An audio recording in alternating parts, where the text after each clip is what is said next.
আচ্ছা, দেখে নিলাম। কতক্ষণ করবেন ক্লাসের ডিউরেশনটা? স্যার ক্লাসের ডিউরেশন স্যার 1 ঘন্টা, আর 15 মিনিট হচ্ছে স্যার আমাদের কোয়েশ্চেন ই হবে, আনসার? অ্যাসাইনমেন্ট হবে। 1 ঘন্টা 15 মিনিট, এরপরও যদি সময় বেশি লাগে সেক্ষেত্রে হয়তো বা আমরা 15 মিনিট আরো বেশি করতে পারি স্যার। দেখেন যদি একটু রেকর্ডিং করা যায় ভালো হয় আর স্যার কি, অন্তত। রেকর্ডিং অলরেডি চালু করেছি স্যার, রেকর্ডিং হচ্ছে। সো আমরা কেন আমাদের ডাটা অ্যানালিসিসটা প্রয়োজন? আমাদের দেখা যাচ্ছে যে যখন ডাটা না থাকে সেক্ষেত্রে আমরা দেখা যাচ্ছে যে আহ, আন্দাজের উপর ভিত্তি করে একটা ডিসিশন মেকিং করি। যদি আমাদের ডাটা থাকে এবং আমরা অ্যানালাইসিস করতে পারি তাহলে আমাদের বিগত ডাটা থেকে একটা আহ, খুব কনক্রিট একটা ডিসিশন আসতে পারি। এরপরে আমাদের যদি কোনো ধরনের বিজনেস করে থাকি আমরা, কিংবা আমরা ধরনের ট্যাক্স আদায় করে থাকি, সেক্ষেত্রে আমরা কাস্টমারের বিহেভিয়ার আমরা জানতে পারি যে কোন ধরনের কাস্টমার কি ধরনের আহ, জিনিস, ফ্যামিলি কস্ট বেশি হচ্ছে, কিংবা রেভিনিউ কিভাবে, মানে ফুল জিনিসটা আমরা বিহেভিয়ারটা আমরা জানতে পারবো। আরেকটা হচ্ছে যে আমরা রুট কজ অ্যানালিসিস করতে পারবো এই ডাটা অ্যানালিসিসের মাধ্যমে। এছাড়াও আমরা যদি সামনের বিগত 6 মাসে আমি একটা প্রোডাক্ট নিয়ে কাজ করি, হঠাৎ করে যদি প্রোডাক্টের ট্রেন্ড কিরকম হতে পারে, যে লস হতে পারে, ঝুঁকি হতে পারে, সেখান থেকে আমরা একটা ডিসিশন নিয়ে কিন্তু আসলে প্রোডাক্টটা বিক্রি বন্ধ করে দিতে পারি। একইভাবে আমরা আমাদের বিজনেসগুলোর ইফিসিয়েন্সি বাড়ানোর জন্য আমাদের ডাটা অ্যানালিসিস প্রয়োজন হয়। সো ডেটা অ্যানালিসিসের নিয়ে কথা বললে আসলে অনেক কথা বলা যায়। তো আমরা আসলে ডেটা অ্যানালিসিস কি জিনিস আমরা সবাই মোটামুটি অনেকে জানি, যে কারণে আসলে অনেকের আগ্রহ এই লাইনে। আরেকটা বিষয় যে আমাদের বর্তমানে যে এআই মেশিন লার্নিং যাই কিছু বলি না কেন, দিন দিন যেভাবে বাড়ছে, তাতে অনেকে বলছে যে আমাদের আইটি যারা প্রোগ্রামার আছে তাদের অনেকটা ফিল্ড নষ্ট হয়ে যেতে পারে, কিংবা ওই ফিল্ডে হয়তো বা এআই কাজ করবে। বাট এর ডাটা অ্যানালিসিসের ক্ষেত্রে আসলে হিউম্যানের বিকল্প নেই। এআই হয়তো বা আমাকে টুলস দিবে, সেই টুলস আমি ইউজ করবো, বাট আমার ডিসিশন নিতে হবে হিউম্যান। এআই এরকম ডিসিশন নেওয়ার এখনো সক্ষমতা আসেনি। সো আমাদেরকে অ্যানালাইসিসটা খুব ভালোভাবে জানতে হবে, কারণ এই টুলসগুলো আমরা জানতে পারলে আমরা খুব ভালোভাবে অ্যানালাইসিস করতে পারবো। সো আমাদের এই কোর্সের রুট ম্যাপটা হচ্ছে, যেহেতু ডাটা অ্যানালিসিস বর্তমান পৃথিবীতে অনেক ধরনের অ্যানালিসিস আগে করতো, যেমন আমরা এসপিএসএস এর নাম শুনেছি, ডাটা অ্যানালিসিস এর জন্য একটা ভালো একটা সফটওয়্যার এসপিএসএস, এরপরে ছিল আর একটা প্রোগ্রামিং ল্যাঙ্গুয়েজ আছে। তো সবকিছুকে ছাপিয়ে এখন 1 নাম্বার টপ র্যাঙ্কিং আছে পাইথন। বিকজ পাইথনের কিছু কিছু টুলস আছে যে টুলসটা আসলে খুবই খুবই গুরুত্বপূর্ণ ডাটা অ্যানালিসিসের জন্য, এবং খুবই ফাস্ট। এই টুলসগুলো আমরা দেখব। সো আমাদেরকে টুলস জানতে হলে আগে জানতে হবে পাইথনটা, পাইথন কিভাবে ইউজ করে, পাইথনের ডাটা টাইপ। সো পাইথনের বেসিকটা আমাদের জানতে হবে। এবং এই ডাটা অ্যানালিসিসের ক্লাসের জন্য যা যা প্রয়োজন আমি সবই কভার করব পাইথন বেসিক্সে। এবং পাইথন বেসিক্সের পরে আমাদের কিছু ফ্যান্টাস্টিক টুলস আছে, সারা ওয়ার্ল্ড ওয়াইড ইউজ হয় অ্যানালিসিসের ক্ষেত্রে। একটা হচ্ছে নামপি, পান্ডাস, ম্যাটপ্লটলিব এবং সিবর্ন, এই 4টা টুলস নিয়ে আমরা কাজ করব। কাজ করার পর আমরা শুরু করব এক্সেলের কিছু অ্যাডভান্স লেভেলের। আমরা মোটামুটি অনেকেই এক্সেল নিয়ে কাজ করি, বাট অ্যাডভান্স লেভেলের কাজ আমরা হয়তো বা সবাই করি না। তো অ্যাডভান্স লেভেলের কিছু ইকুয়েশন আমরা দেখাবো, এখানে ফাংশনগুলো দেখাবো, ডাটা অ্যানালিসিস কিভাবে এক্সেল দিয়ে করা হয়। এরপর আমরা মাই এসকিউএল দিয়ে, যেহেতু এসকিউএল যেই ল্যাঙ্গুয়েজটা আছে সেই ল্যাঙ্গুয়েজটা মোটামুটি সবার ক্ষেত্রে 19-20 আর কি। আমি মাইএসকিউএল যদি জানি, এমএস এসকিউএল, ওরাকল এসকিউএল মোটামুটি কাছাকাছি আর কি, সবই জানবো। যেহেতু আমরা আম, এই কোর্সে দেখাবো, সেজন্য আর কি মাইএসকিউএল দেখাবো, এই কারণে এটা একটা লাইট ডাটাবেস যেখানে আমি সব ধরনের ফিচার আমি এখানে কাজ করতে পারবো। তো এই মাইএসকিউএল এর যে ডাটাবেস অ্যানালিটিক্স এর জন্য যেই টুলস গুলো আছে, যে ইকুয়েশন গুলো আছে, যে প্রসিডিউর আছে, সেই প্রসিডিউর গুলো দেখাবো। দেখানোর পর শেষে আমরা পাওয়ার বিআই দেখবো, কিভাবে পাওয়ার বিআই দিয়ে অ্যানালাইসিস করা হয়। দেন আমাদের কোর্সটা আমরা শেষ করব ইনশাল্লাহ। তো আমরা প্রথমে শুরু করব পাইথন বেসিক্স নিয়ে। তো পাইথন বেসিক্সের আমরা ইন্ট্রোডাকশন প্রথমে দেখব। যেহেতু আমাদের পাইথন নিয়ে কাজ করতে হবে, পাইথন জানতে হবে, আসলে পাইথন কি এটা জানা আমাদের খুবই প্রয়োজন। তারপর আমরা সেট আপ করবো, সেট আপের পরে আমরা আজকের ক্লাসে দেখবো identifiers, fires, reserved word, data types, typecasting, escape characters, comments এবং কনস্ট্যান্টস। এটা দেখে আমরা একটা কিছু অ্যাসাইনমেন্ট করব, কিছু অ্যাসাইনমেন্ট করে তারপর আজকের ক্লাস শেষ করব, দেন আমরা পরবর্তী ক্লাস করব। সো পাইথন বেসিক জানার জন্য আমাদের পাইথন সম্বন্ধে অবশ্যই জানতে হবে, কারণ পাইথন আসলে কি। অনেকে যারা নন টেকনিক্যাল লোক, অনেকে হয়তো বা মনে করতে পারে পাইথন মানে একটা অজগর সাপ। সো পাইথন একটা প্রোগ্রামিং ল্যাঙ্গুয়েজ, বর্তমানে সবাই এটা মোটামুটি আমরা জানি। সো পাইথন হচ্ছে একটা general purpose purpose high level programming language. তো হাই লেভেল প্রোগ্রামিং ল্যাঙ্গুয়েজ কেন বলা হয়, আমরা যারা আইটি ব্যাকগ্রাউন্ডেড আমরা মোটামুটি সবাই জানি, তারপর আমি বলি। সাধারণত দুই ধরনের প্রোগ্রামিং ল্যাঙ্গুয়েজ হয়ে থাকে, একটা লো লেভেল প্রোগ্রামিং ল্যাঙ্গুয়েজ আর একটা হচ্ছে হাই লেভেল প্রোগ্রামিং ল্যাঙ্গুয়েজ। তো লো লেভেল প্রোগ্রামিং ল্যাঙ্গুয়েজগুলো হচ্ছে সাধারণত মেশিন ফ্রেন্ডলি ল্যাঙ্গুয়েজ হয়, যেটা আসলে হিউম্যানের পক্ষে বোঝা খুবই কঠিন। বাইনারি দিয়ে একটা ইনস্ট্রাকশন পাঠানো হয়, আমরা যেমন সিপিইউতে যেটা ইউজ করি। আর হাই লেভেল প্রোগ্রামিং ল্যাঙ্গুয়েজটা মেশিন এবং হিউম্যান দুইটার ওয়ের ক্ষেত্রেই খুব ইজিলি রিডেবল। এজন্য এটা হচ্ছে হাই লেভেল প্রোগ্রামিং ল্যাঙ্গুয়েজ। তো পাইথন একটা general purpose high level programming language এই কারণে বলা হচ্ছে, আমরা যখন সি এর কথা চিন্তা করব, সি প্রোগ্রামিং আমরা মোটামুটি সবাই করেছি বেসিকের জন্য। সি প্রোগ্রামিং একটা প্রসিডিউরাল প্রোগ্রামিং ল্যাঙ্গুয়েজ।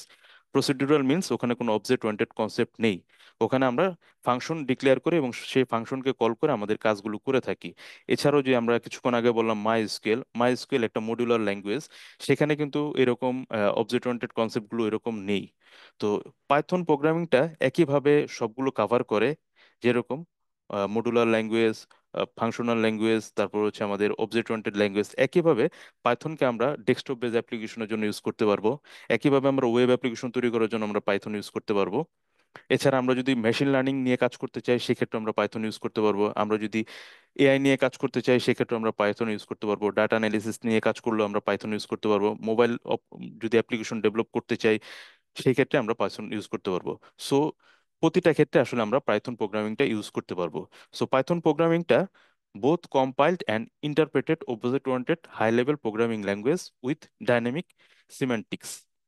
বিভিন্ন প্রোগ্রামিং ল্যাঙ্গুয়েজ যখন আমরা কাজ করেছি, যেমন সি, জাভা, দেখা যাচ্ছে আমরা যখন একটা ভেরিয়েবল ডিক্লেয়ার করি ইন্টেজার, তারপর এ সমান সমান 10, আমাকে প্রোগ্রামিং এ বলে দিতে হয় যে আমার এটা হচ্ছে একটা ইন্টেজার টাইপের, অথবা CHAR ক্যারেক্টার, বি সমান সমান জাভা, এরকম আমাকে ডিক্লেয়ার করতে হয়। একইভাবে সিতে ডিক্লেয়ার করতে হয়। পাইথনে আসলে এটা ডিক্লেয়ার করতে হয় না, আমরা এটা দেখবো যেহেতু আমাদের ইন্ট্রোডাকশন ক্লাস, সেজন্য আমি একটু ধারণা দেওয়ার চেষ্টা করছি।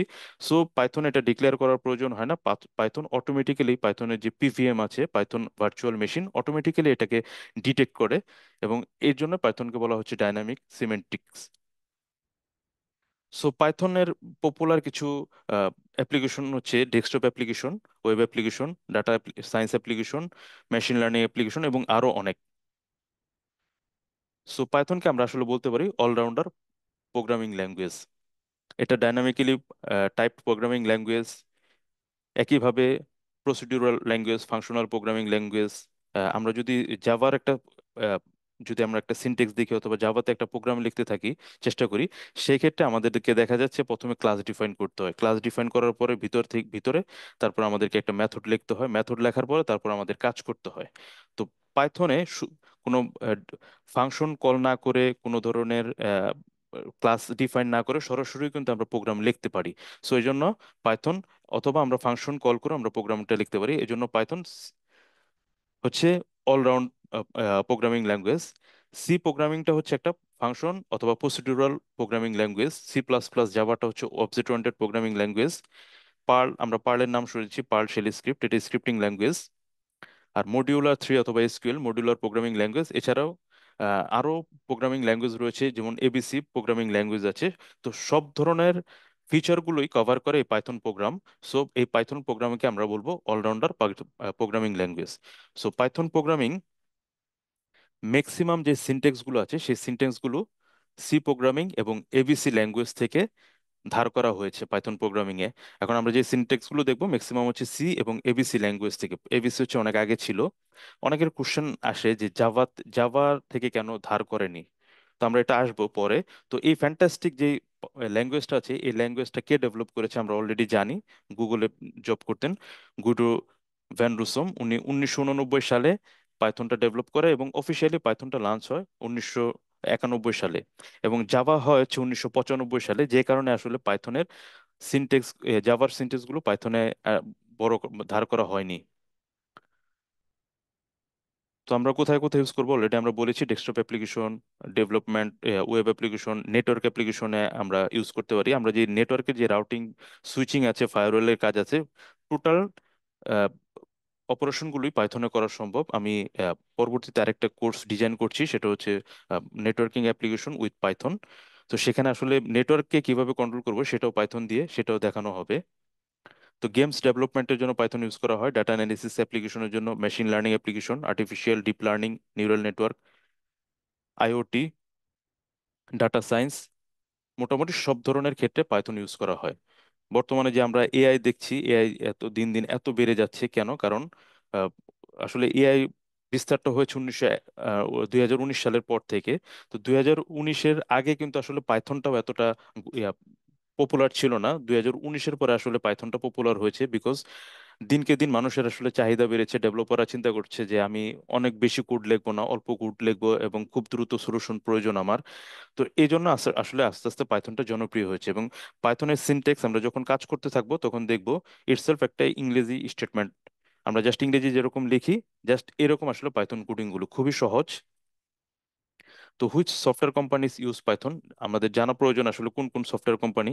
নেটফ্লিক্স আছে, গুগল, ইউটিউব, এছাড়া NASA, network stock exchange application, Python. এছাড়াও অনেক অনেক কোম্পানি পাইথন ইউজ করে, এবং মোটামুটি বড় বড় সবগুলো কোম্পানি পাইথন ইউজ করে। তাদের দেখা যাচ্ছে ফ্রন্ট এন্ডে না থাকলেও তাদের ব্যাক এন্ডে পাইথন দিয়ে সবকিছু কন্ট্রোল করে। তো পাইথনের ফিচারগুলো খুবই গুরুত্বপূর্ণ। সবচেয়ে প্রথম ফিচার হচ্ছে এই পাইথনটা খুবই সিম্পল এবং ইজি টু লার্ন। এটা শেখাটা খুবই সহজ। আমরা 5 দিনের কোর্সে দেখবো মোটামুটি আমাদের অবজেক্ট ওরিয়েন্টেড প্রোগ্রামিং বাদে বাকি যে কনসেপ্টগুলো আছে পুরোটাই কভার করবে, এবং আমার সাথে সাথে যেহেতু আমরা এখানে প্র্যাকটিক্যালি করব, সবাই মোটামুটি কভার হয়ে যাবে। তো পাইথনের আরেকটা বিগেস্ট ফিচার হচ্ছে, সেটা হচ্ছে ফ্রিওয়্যার এবং ওপেন সোর্স। তো আমরা জাভা প্রোগ্রামিং যদি দেখি, জাভার একটা ভেন্ডর আছে, সেটা হচ্ছে ওরাকল ভেন্ডর। আমরা যদি C#.NET এর কথা চিন্তা করি, তার ভেন্ডর হচ্ছে মাইক্রোসফট। সো আমরা সেটা কিন্তু যখন আমরা এটাকে হোস্টিং করতে যাব, এন্টারপ্রাইজ সলিউশন যখন নিব, তখন কিন্তু আমাদের ওখানে কস্ট অ্যাড হবে। বাট পাইথন সম্পূর্ণ ফ্রিওয়্যার এবং ওপেন সোর্স, এবং এই পাইথনটার ডেলিভারি করে একটা চ্যারিটি ফার্ম, যেটা হচ্ছে পিএসএফ বলে, পাইথন সফটওয়্যার ফাউন্ডেশন। এই চ্যারিটি ফার্মটাই সবসময় এই পাইথনের সব যত ধরনের মডিফিকেশন আছে, যত ধরনের ডেভেলপমেন্ট আছে, সবকিছু বিনা পয়সায় করে থাকে। এবং সবার জন্য এটা ফ্রি এবং ওপেন সোর্স। ওপেন সোর্স থাকার কারণে, ওপেন সোর্স বলতে বোঝাচ্ছে যে আমি সোর্স কোড আমার কাছে উন্মুক্ত, আমি চাইলে এই ওপেন সোর্সকে কিছু মডিফাই করে আমার মতো তৈরি করতে পারি। যেমন জাভা পাইথনটাকে মডিফাই করে জাইথন নাম দিয়েছে, জাইথন নামের একটা তারা লাইব্রেরি ক্রিয়েট করেছে। আবার সি প্রোগ্রামিং সাইথন, সি পাইথন নামের একটা করেছে। এরকম বিভিন্ন ধরনের এরকম ওপেন সোর্স থাকার কারণে মডিফাই করে তাদের নিজেদের মতো ব্র্যান্ডিং করেছে। এটা একটা হাই লেভেল প্রোগ্রামিং ল্যাঙ্গুয়েজ, যে কারণে আসলে হিউম্যানের পক্ষে বোঝা খুবই সহজ। প্ল্যাটফর্ম ইন্ডিপেন্ডেন্ট, বিকজ আমি যদি আমার একটা প্রোগ্রাম আমি আপনাদের দিয়েছি, একজন ম্যাক পিসি ইউজ করেন, একজন লিনাক্স পিসি ইউজ করেন, আর একজন উইন্ডোজ পিসি ইউজ করেন। সো আমি যখন প্রোগ্রামটা আপনাদের দিব, সাথে সাথে আপনারা যখন রান করবেন আমার প্রোগ্রামটা, তিনটা কম্পিউটারে একইভাবে রান হবে। তো এই জন্য আমরা এটাকে বলছি প্ল্যাটফর্ম ইন্ডিপেন্ডেন্ট। বাট একটা কথা, সেটা হচ্ছে যে পাইথন যখন আমি সেট আপ দিব, মাইক্রোসফটের জন্য, উইন্ডোজ এক্সপির জন্য কিংবা উইন্ডোজ 11-এর জন্য .exe ফাইল, ম্যাকের জন্য আরেকটা ডিএমজি ফাইল, এবং লিনাক্সের জন্য বিভিন্ন ধরনের প্যাকেজ আছে, ডিপিকেজি আছে। এই ধরনের প্যাকেজ দিয়ে আসলে সেট আপ করা হয়, যে কারণে পিভিএম, যেটা পাইথন ভার্চুয়াল মেশিন, যেটা ওটা আসলে প্ল্যাটফর্ম ডিপেন্ডেন্ট। আর সোর্স কোডটা পাইথন ইন্ডিপেন্ডেন্ট, প্ল্যাটফর্ম ইন্ডিপেন্ডেন্ট। পাইথনের একটা বিগেস্ট ফেসিলিটি হচ্ছে পোর্টেবিলিটি। আমি একটা প্রোগ্রাম লিখেছি, লেখার পরে আমার কম্পিউটার থেকে পেন ড্রাইভ নিয়ে আরেকটা কম্পিউটারে আমি দিব, সাথে সাথে এটা আসলে রান করবে। একটা ফ্যাসিলিটি আছে পাইথনের। আরেকটা হচ্ছে ডাইনামিক্যালি টাইপ প্রোগ্রামিং ল্যাঙ্গুয়েজ। যেহেতু আম, এটা যখন আমি এ সমান সমান পাইথন লিখবো, সাথে সাথে আমার পাইথন প্রোগ্রাম সেটাকে বুঝে নেবে এটা একটা স্ট্রিং টাইপ। আবার এ সমান সমান যদি আমি 10.5 দিই, অটোমেটিকলি সে বুঝে নেবে এটা হচ্ছে একটা ফ্লোট টাইপ। তো এই বিষয়গুলো আমরা আসলে প্র্যাকটিক্যালি দেখবো। আরেকটা ইম্পর্টেন্ট ফিচার হচ্ছে বোথ প্রসিডিউরাল ওরিয়েন্টেড এবং অবজেক্ট ওরিয়েন্টেড। আমরা চাইলে মেথড ইউজ করে আমরা একটা কোড লিখতে পারি, অথবা আমরা ক্লাস ইউজ করে কোড লিখতে পারি। সব ধরনের ফ্যাসিলিটি পাইথনে রয়েছে। ইন্টারপ্রেটেড একটা গুড ফ্যাসিলিটি আমাদের পাইথনে, সেটা হচ্ছে আমরা আমরা আহ, আহ, যখন পাইথনের নাম শুনেছিলাম 2019 সালের পর থেকে, যখন এটা জনপ্রিয় হয়, এই জনপ্রিয় মেন কারণটাই হচ্ছে এই ইন্টারপ্রেটেড। এছাড়াও রয়েছে পাইথনের আরেকটা সুবিধা, সেটা হচ্ছে এক্সটেন্সিবল এবং এমবেডেড। এই একটা আরেকটার বিপরীত। এক্সটেন্সিবল বলতে বোঝাচ্ছে আমরা যখন আমাদের একটা ফাংশন ক্রিয়েট করা আছে, আমাদের জাভাতে অথবা সি প্রোগ্রামিং এ একটা ফাংশন ক্রিয়েট করা আছে, আমরা চাচ্ছি কোনোভাবে যে আমি পাইথনে এই কোডটা না লিখে, এই ফাংশনটা না করে, আমি পাইথনে সি প্রোগ্রামিং এর এই কোডটা ইউজ করব। সেক্ষেত্রে আমাদের এই এক্সটেন্সিবল যে ফ্যাসিলিটি, সেটা পাইথনে আছে। একইভাবে আমরা পাইথনের একটা কোড আমি চাচ্ছি জাভা প্রোগ্রামিং ইউজ করব, সেটাও পাইথন সাপোর্ট করে, যে কারণে আমরা বলছি এমবেডেড। আমরা সবসময় একটা মিথ শুনে থাকি সেটা হচ্ছে পাইথন। অনেক সময় অনেকেই বলে পাইথন একটা scripting language. Python scripting language, একই সাথে Python procedural language, object oriented language. আর একটা মিথ শুনে থাকি পাইথন একটা স্লো একটা ল্যাঙ্গুয়েজ, পাইথনের পারফরমেন্স অনেক স্লো। সো পাইথনের পারফরমেন্স অনেক স্লো, এটা আমরা মানছি, এবং এটা কেন স্লো সেটা আমরা একটা যখন উদাহরণ দেখবো সেটা বুঝবো। বাট এই স্লোনেসকে কাটানোর জন্য পাইথন বিভিন্ন এই এক্সটেন্সিবল যে ফিচারটা আছে সেই ফিচারটা ইউজ করে। আমরা যে নামপি, পান্ডাস, ম্যাটপ্লটলিব আমরা ইউজ করব, সিবর্ন ইউজ করব, ম্যাক্সিমাম ফাংশন হচ্ছে সি প্লাস প্লাসের, যে কারণে অনেক ফাস্ট আমরা যখন একটা অ্যানালাইসিস করব দেখবো অনেক ফাস্ট এটার এক্সিকিউট হয়। আরেকটা বিগেস্ট ফিচার হচ্ছে এক্সটেন্সিভ লাইব্রেরি। পাইথনে প্রচুর প্রচুর লাইব্রেরি পাওয়া যায়, জাস্ট আমি ব্যাটারির মতো আমি জাস্ট ইনসার্ট করব, সাথে সাথে আমি ওইটার পাওয়ারটা পেয়ে যাব। প্রচুর লাইব্রেরি আছে, আমরা যখন কাজ করতে করতে এই বিষয়গুলো দেখব। সো মোটামুটি এই ছিল ফিচার ইন্ট্রোডাকশন। তো ইন্ট্রোডাকশনের পরে আমরা যে আমাদের ক্লাসটা শুরু করব, ক্লাস শুরু করার সাথে সাথে আমাদেরকে প্রয়োজন হচ্ছে প্রত্যেকটা আহ, আহ, যে ক্লাসে আমার সাথে সাথে প্র্যাকটিস করা। সো প্র্যাকটিস করার জন্য আমাদের কম্পিউটার অবশ্যই পাইথন প্রোগ্রামিংটা সেট আপ থাকতে হবে। সো এই জন্য আমি গ্রুপে শেয়ার করেছিলাম পাইথন সফটওয়্যারটা, আপনারা অবশ্যই নামিয়ে নিয়েছেন আশা করি সবাই।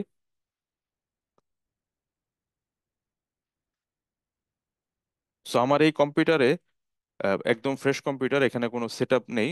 তো আমার সাথে সাথে আপনারা সেট আপ করবেন, সেক্ষেত্রে আপনাদের সুবিধা হবে।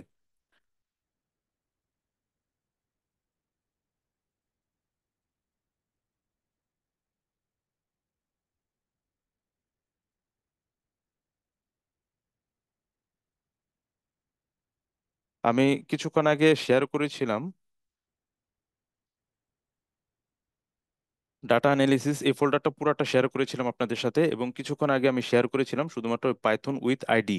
দ্যাট মিন্স ভিএস কোড এবং হচ্ছে পাইথন, এই দুইটা সফটওয়্যার আমি শেয়ার করেছিলাম। সো এই দুইটা সফটওয়্যার আমরা ডাউনলোড করে নিব, আমাদের হোয়াটসঅ্যাপে আছে, অলরেডি ডাউনলোড করেছেন সবাই। আমরা সেট আপ করবো, কিভাবে সেট আপ করতে হয় এটা খুবই ইম্পর্টেন্ট।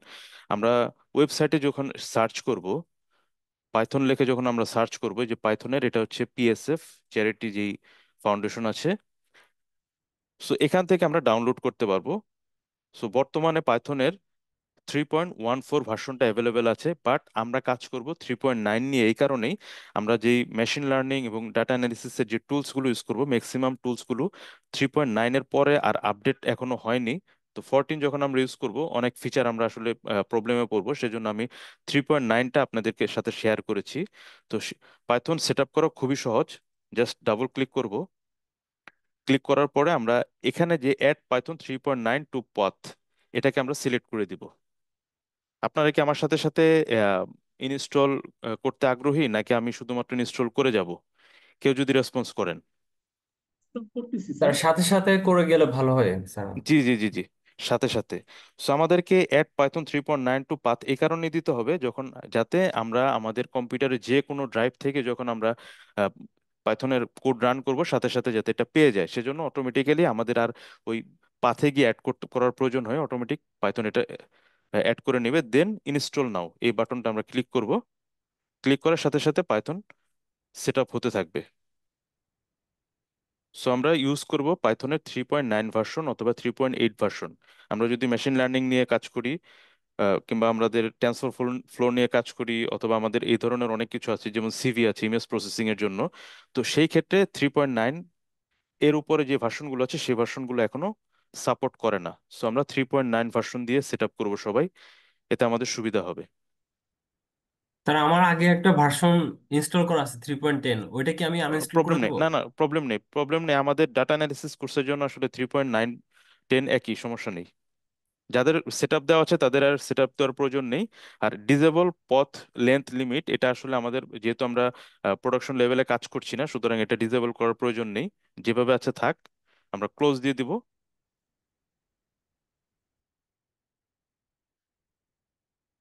কারো কি সেট আপ দেওয়াতে সমস্যা হচ্ছে, কিংবা কেউ পারছেন না এরকম আছেন, রেসপন্স করবেন। যেহেতু আমরা এখানে সবাই একটা সময় নিয়ে এসেছি, সবার সময়েরই খুবই ইম্পর্টেন্ট। আমি চেষ্টা করবো আপনাদের সবার সময়কে যাতে ভ্যালুয়েবল হয়, সেজন্য আমি চেষ্টা করব।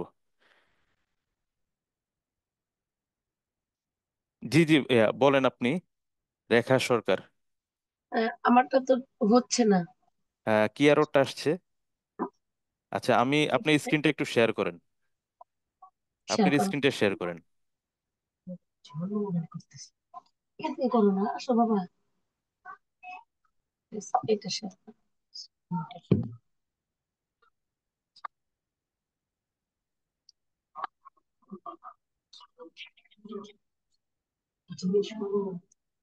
যদিও এটা তো হচ্ছেই না।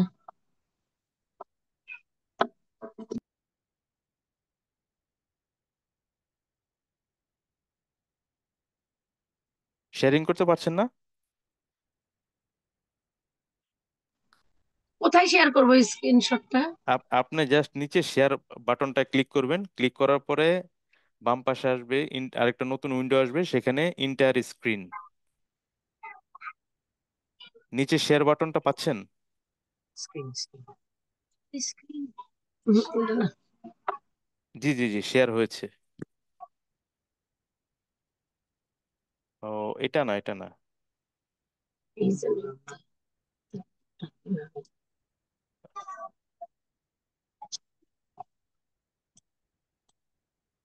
ক্লাসটা আর স্ক্রিন শেয়ার করেন, কি প্রবলেম আসছে সেটা বলেন। দিচ্ছি স্যার, দিচ্ছি স্যার। আচ্ছা, বাকি সবার কি সেটআপ হয়েছে? সেটআপ হয়েছে স্যার, হ্যাঁ সেট আপ করেছি, আমরা আগে করে রাখছি। আচ্ছা আচ্ছা।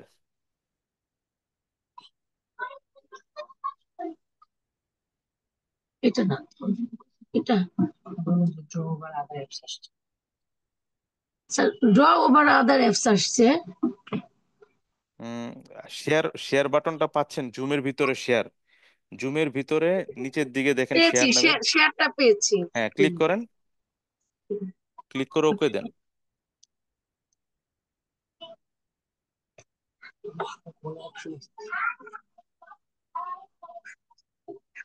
আমার তো এখানে অনেকগুলো অপশন এসছে। হ্যাঁ, প্রথমটা সিলেক্ট করে ওকে দেন, প্রথম যে বক্সটা আছে ইন্টার স্ক্রিন, তারপরে জি ওকে দেন। করেছি, করেছি।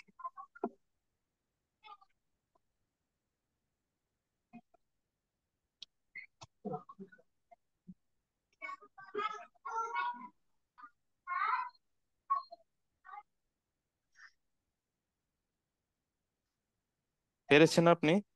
ইস, নেট মনে হয় সমস্যা না, টাইম লাগছে স্যার। আমার মনে হয় শামীম, আমার স্যার, মনে হয় রাফিদ কি ওনার কাছাকাছি না? জি আচ্ছা, আপনি কালকে রাফিদের সহায়তা নিয়ে আমার মনে হয় যেটা করে ফেললে ভালো হবে। আচ্ছা, জি অথবা স্যার, স্যার, স্যার ক্লাসটা কন্টিনিউ করি, ক্লাসের শেষে জি আমি জি জি আপনাকে আবার জি দেখিয়ে স্যার, দিব। শেষে আপনি জি ওয়ান টু স্যার। ওয়ান ওনাকে সহায়তা করবেন। হ্যাঁ, ঠিক আছে, থ্যাংক ক্লাস ইউ। শেষে আমি ওকে, এটা ওয়ান টু ওয়ান আপনাকে দেখাচ্ছি। তো যাদের জি স্যার। সেটআপ দেওয়া হয়েছে, আমার স্ক্রিন মনে হয় আপনারা দেখতে পাচ্ছেন, যাদের সেটআপ দেওয়া হয়েছে তারা জাস্ট যে কোনো এটা তো জায়গায় বলি। এই কমান্ড প্রমোট থেকে সিএমডি কমান্ড প্রমোট, জাস্ট আমাদের যে এই স্ক্রিনে সিএমডি কমান্ড প্রমোট, এটা যখন ক্লিক করব, ক্লিক করে আমাদের এখানে লিখব পাইথন স্পেস মাইনাস ভি। আমার স্ক্রিন কি ছোট নাকি বড় করতে হবে ফ্রন্ট? না, দেখা যাচ্ছে শামীম, যদি ল্যাপটপে ওপেন করে থাকে তাহলে ডেফিনেটলি দেখাই যাচ্ছে, বড়ই হচ্ছে, দেখা যায়। আমি আর একটু বড় করে নিলাম। আমরা জাস্ট লিখব পাইথন স্পেস মাইনাস ভি, এটা লিখে আমরা ইন্টার প্রেস করব।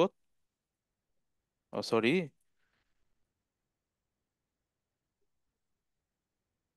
Python space minus V. আমরা যখন বড় হাতের ক্যাপিটাল ভি আমরা প্রেস করব, পাইথন স্পেস মাইনাস ভি, এটা যখন আমরা প্রেস করব তখন আমরা পাইথনটা সেট আপ হয়েছে কিনা এটা বুঝবো, এবং পাইথনটার কোন ভার্সন সেট আপ হয়েছে সেটাও বুঝবো। কারণ আমরা কিছুক্ষণ আগে সেট আপ দিয়েছি 3.9.5, এই ভার্সনটা সেট আপ দিয়েছি। So Python space minus V, আপনারা আপনাদের পিসিতে কমান্ড প্রমোটে এটা গিয়ে প্রেস করে দেখেন যে সেট আপ ঠিক মতো হয়েছে কিনা, কিংবা প্রিভিয়াস যদি সেট আপ দেওয়া থাকে সেক্ষেত্রে সেট আপটা দেখাবে। সো পাইথন সেট আপ দেওয়ার পরে আমাদের আরেকটা টুলস আমরা দিয়েছিলাম, আইডিই, বিভিন্ন ধরনের ইন্টিগ্রেটেড ডেভেলপমেন্ট এনভায়রনমেন্ট আইডিই, বিভিন্ন ধরনের আইডিই সাধারণত থেকে থাকে। আমাদের বর্তমান পৃথিবীতে অনেক ধরনের আইডি আছে। সো লাইট ওয়েটটা আমার কাছে মনে হয়েছে VS code, Visual Studio code, এটা অনেকটা লাইট ওয়েট এবং এটার সাইজটা হচ্ছে 78 MB। তো এটা লাইট ওয়েট যেহেতু, এছাড়াও আসলে পাইচার্ম আছে, অনেক ধরনের টুলস আছে। তো আমি প্রিফার করব যে ভিজুয়াল স্টুডিও কোডটাকে সেট আপ দেওয়ার জন্য। সো আমরা আই অ্যাকসেপ্ট দ্য এগ্রিমেন্ট দিব, নেক্সট চাপবো, জাস্ট নেক্সট নেক্সট ক্লিক করে আমরা চাইলে একটা ডেস্কটপের আইকনও ক্রিয়েট করে রাখতে পারি, create desktop icon, next, install. So এভাবে ভিএস কোডটা আমরা ইনস্টল দিয়ে দিব। আর ফুল কোর্সের ভিডিওটা রেকর্ডিং হচ্ছে, এবং রেকর্ডিং হওয়ার পরে আমি আজকে রাতেই সবার সাথে শেয়ার করবো ইনশাল্লাহ রেকর্ডিংটা। সেট আপ হওয়ার যাওয়ার পরে লাঞ্চ ভিজুয়াল স্টুডিও কোড যদি আমরা ফিনিশ দিই, সাথে সাথে আমাদের ভিজুয়াল স্টুডিও কোড যেই এডিটরটা আছে আইডি, সেই আইডিটা ওপেন হয়ে যাবে। সো এখান থেকে চাইলে অনেকে থিম চেঞ্জ করে নিতে পারেন। ব্ল্যাক স্ক্রিন ব্যাকএন্ডে দেখাচ্ছে, এখান থেকে সাদা হোয়াইট স্ক্রিনও করতে পারেন, বিভিন্ন ধরনের কাজ করতে পারেন। আপাতত যেভাবে আছে আমি সেভাবেই দেখাচ্ছি। সো এভাবে ওপেন হবে। ওপেন হওয়ার পরে আমরা জাস্ট ফাইল থেকে একটা নিউ ফাইল নিব, ফাইল থেকে নিউ ফাইল ক্লিক করব। ক্লিক করে আমরা লিখব PRINT, print.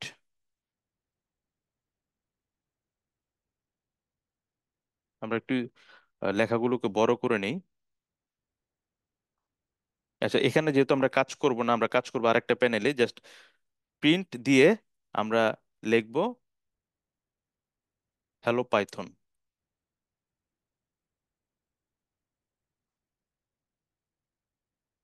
So print method, print একটা পাইথনের বিল্ট ইন মেথড, এবং এই মেথডের ভিতরে লেখার জন্য প্রিন্ট, এরপরে প্যারেনথেসিস ইউজ করতে হবে। প্যারেনথেসিসের ভিতরে আমি যদি কোনো স্ট্রিং অথবা টেক্সট লিখতে চাই, আমার সিঙ্গেল কোটের ভিতর অথবা ডাবল কোটের ভিতরে আমাদের লিখতে হবে। লিখে আমরা এখন এই ফাইলটাকে জাস্ট রান করব। তো রান করার জন্য আমাকে এই ফাইলটাকে সেভ করতে হবে, অথবা আমরা যে সিএমডি তে গিয়েছিলাম কমান্ড প্রম্পট, সেই কমান্ড প্রম্পটে যদি আমরা শুধু পাইথন লিখি, পাইথন লিখে ইন্টার প্রেস করি, সেই ক্ষেত্রে আমাদের পাইথনের শেলটাকে ওপেন করবে, পাইথনের শেল ওপেন হবে। অথবা আমরা যদি উইন্ডোজ এখান উইন্ডোজ মেনু থেকে আমরা পাইথনের যখন সেট আপ দিব, অটোমেটিক একটা আইডিএলই এটা ওপেন হয়েছে, এখান থেকে আমরা আসলে পাইথন প্রোগ্রামিং রান করতে পারি। সো আমরা কমান্ড প্রম্পট থেকেই দেখি, আমাদের এখান থেকেও আমরা রান করতে পারি। তো PRINT, প্রিন্ট, তারপর আমরা দেব হ্যালো পাইথন। সো এখান থেকে লিখে দেন আমাদের উপরে অথবা F5 প্রেস করতে পারি।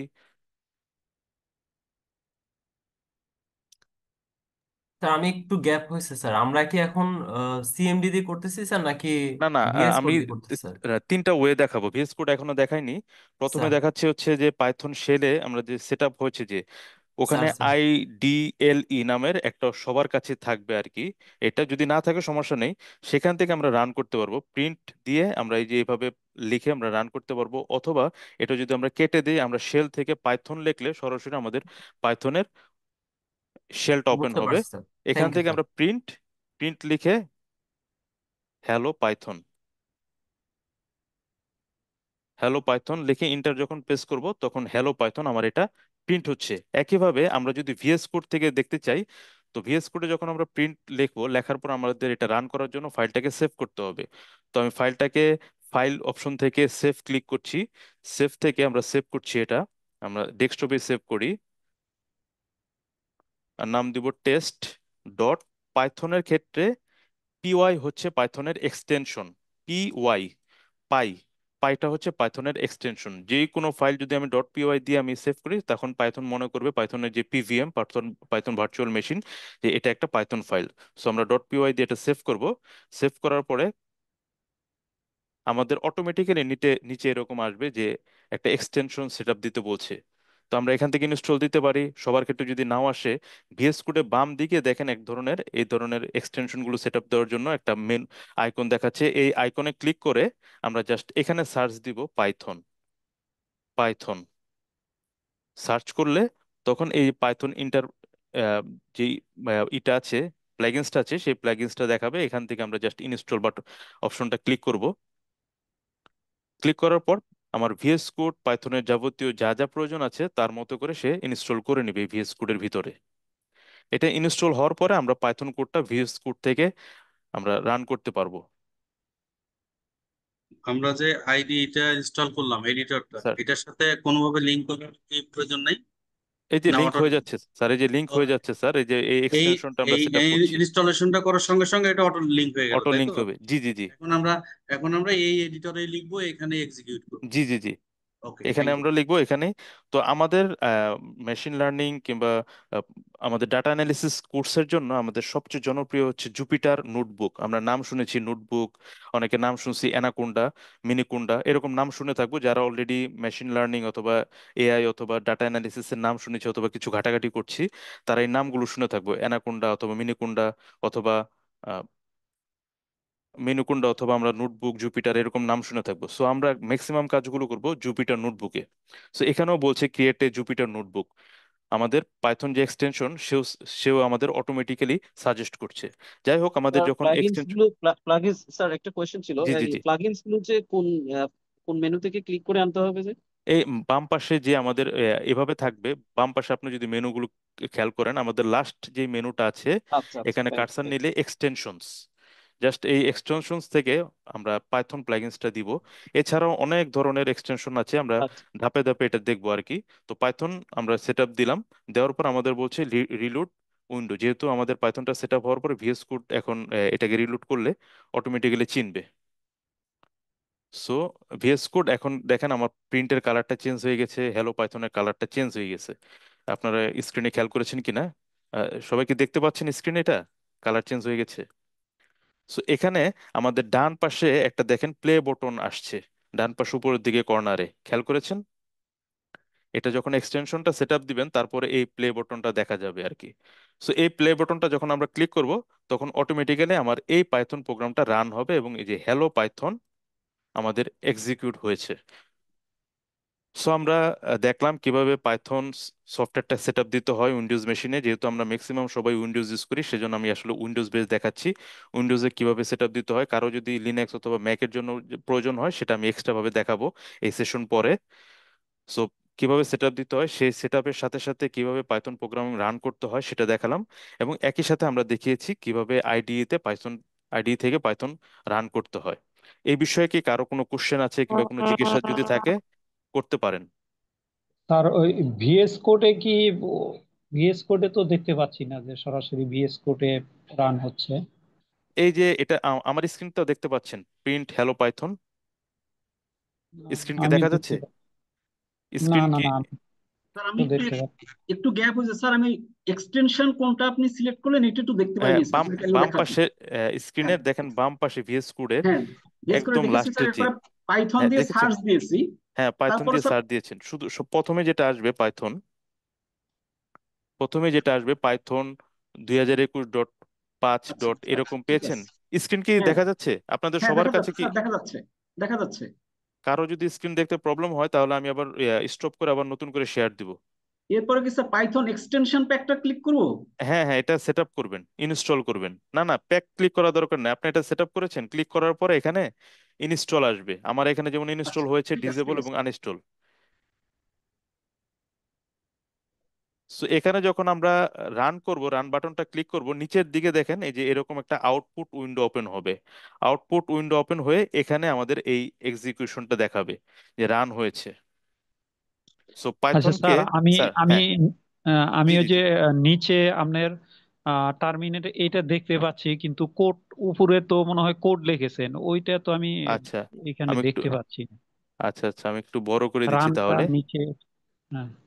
আচ্ছা, আমি এই প্যানেলটার বড় করব না, বিকজ আমরা এটা শুধুমাত্র দেখলাম, আমরা এটা লিখেছি আর কি কোড। এখন কি দেখতে পাচ্ছেন? আমি একটু নিচে নামিয়ে দিলাম ও প্রিন্ট। হ্যাঁ হ্যাঁ, এখন দেখা যাচ্ছে, এখন দেখা যাচ্ছে। আচ্ছা আচ্ছা, জাস্ট এই লাইনটা আমরা লিখেছি। তো আমাদের একটা হ্যালো পাইথন লেখার জন্য জাস্ট আমরা একটা লাইন লিখেছি প্রিন্ট। সো আমরা যদি একটা জাভা প্রোগ্রাম দেখি, এটা আসলে সবার জানা প্রয়োজন এই কারণে যে জাভাতে একটা প্রোগ্রাম, যেহেতু আমার এখানে সি সেট আপ দেওয়া নাই, আমি জাভাতে কাজ করি, সো জাভা সেট আপ দেওয়া আছে। তো আমরা এখানে একটা নিউ ফাইল নেই জাভার জন্য। আমরা ফাইলের নাম দিই টেস্ট ডট জাভা অথবা Java test, Java test dot, জাভার এক্সটেনশন হচ্ছে JAVA, জাভা। সো এই ফাইলটা আমি ওপেন করি, নোটপ্যাডে ওপেন করি। সো আমার একটা যখন হ্যালো পাইথন যেটা লেখলাম এরকম যদি আমার একটা প্রিন্ট আউট করতে হয় জাভাতে, সেক্ষেত্রে আমাদেরকে প্রথমে ক্লাস লিখতে হয়। ক্লাস লিখে আমাদের যেই ফাইলটা যে নামটা আছে সেই নাম অনুযায়ী ফাইলের জাভার ওই ফাইলের নাম দিতে হয় জাভা টেস্ট। এরপরে সেকেন্ড ব্র্যাকেট দিতে হয়, কার্লি ব্রেসিস দিয়ে তারপর আমাদেরকে একটা মেথড ডিক্লেয়ার করতে হয় যেটাকে বলা হয় public static void main method. আমরা অলরেডি অনেকে আমাদের ইউনিভার্সিটিতে কোর্স করেছি কিংবা আমরা দেখেছি আর কি। পাবলিক স্ট্যাটিক ভয়েড মেইন, এই মেথডটা আমরা দিয়ে মেথডের ভিতরে কিছু স্ট্রিং পাস করতে হয়। স্ট্রিং ARGS নামের একটা স্ট্রিং পাস করব। পাস করার পর এখান থেকে এই মেথডটাকে তো শুরু করতে হবে আমাদের সেকেন্ড ব্র্যাকেট দিয়ে, এবং মেথডটাকে শেষ করতে হবে। শেষ করার পর আমাদের এখানে জাভার প্রিন্টের জন্য system dot out dot print LN মানে বোঝাচ্ছে পরের লাইনে। তো এখানে হ্যালো জাভা। সো আমরা এটা লেখার পর এখানে আমাদের একটা সেমিকোলন দিয়ে এটা এই ফাইলটাকে সেভ করতে হয়। সো আমাদের এখানে হ্যালো জাভা লেখার জন্য কিংবা হ্যালো পাইথন লেখার জন্য 1 লাইন, 2 লাইন, 3 লাইন, 4 লাইন এবং 5 লাইন আমাদেরকে কোড লিখতে হয়েছে, এবং বেশ অনেক লাইন লিখতে হয়েছে। সো লেখার পর আমরা যখন এটা সেভ করব, সেভ করার পরে রান করতে হয় কিভাবে, আমরা এটাকে আমি কাট করে ভিতরে নিয়ে যাই। আমরা অলরেডি অনেকে জানি, তারপর এটা আসলে পাইথন ক্লাসে জানানো প্রয়োজন সবাইকে। আমরা পেস্ট করি। পেস্ট করার পর আমরা এই লোকেশনে যদি আমরা সরাসরি যেতে চাই, তাহলে আমাদের যে উপরে যে ব্রাউজারের এখানে ডি ড্রাইভ লেখা আছে, এখানে সিএমডি লিখলেই আমরা সরাসরি ডি ড্রাইভের এই লোকেশনে চলে আসব। তো এই লোকেশনে আসার পর আমাদেরকে লিখতে হয় জাভা সি, মানে কম্পাইল করতে হয় প্রথমে। জাভা সি দিয়ে কম্পাইল করলে জাভা টেস্ট ডট জাভা, এটা দিয়ে ইন্টারপ্রেস করলে আমার আহ,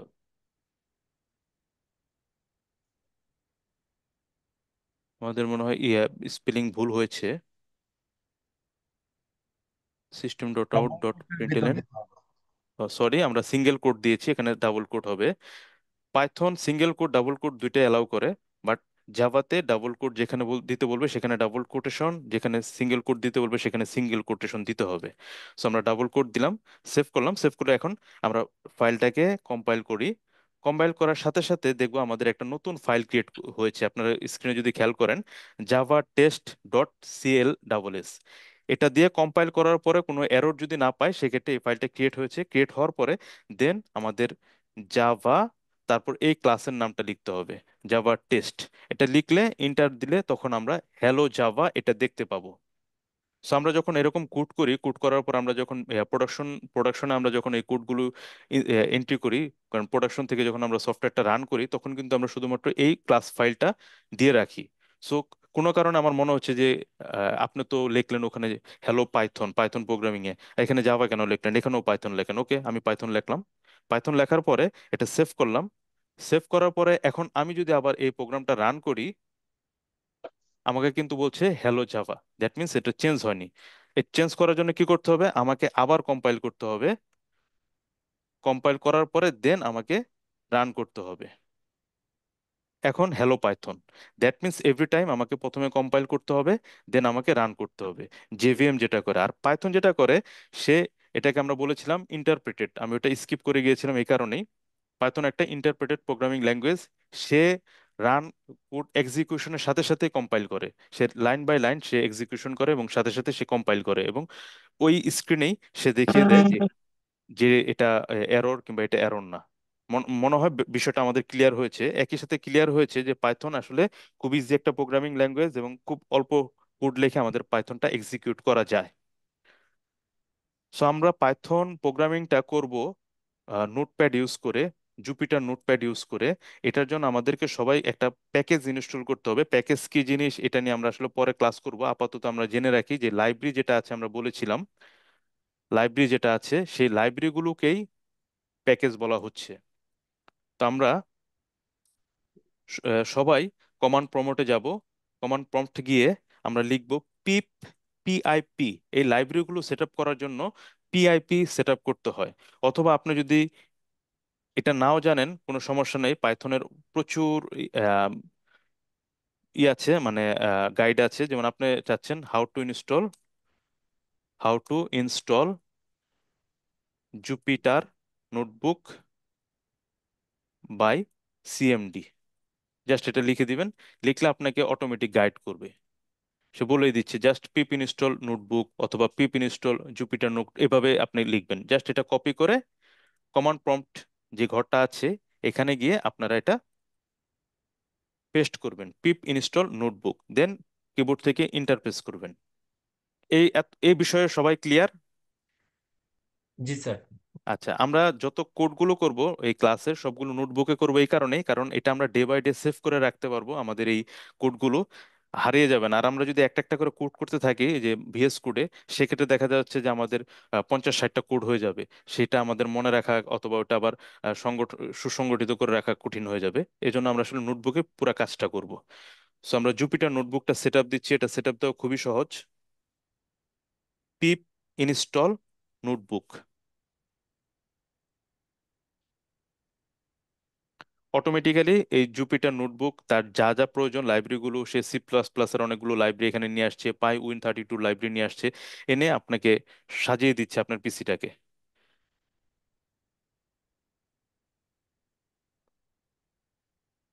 আমরা যেহেতু আজকে প্রথম ক্লাস, আমরা একটু ক্লাসটাকে একটু দীর্ঘায়িত করব, কারণ সেটআপের বিষয়গুলো থাকবে, অন্য অন্য ক্লাসে এই সেটআপের বিষয়গুলো থাকবে না। আর পাইথন এর উপর আমার বিস্তারিত ইউটিউবে একটা কোর্স চালু আছে, আপনারা দেখে নিতে পারেন। ওখানে বিস্তারিত অনেক আলোচনা করা হয়েছে, ডাটা টাইপ নিয়ে গভীরে আলোচনা করা হয়েছে, সেখান থেকে আপনারা হেল্প নিতে পারেন।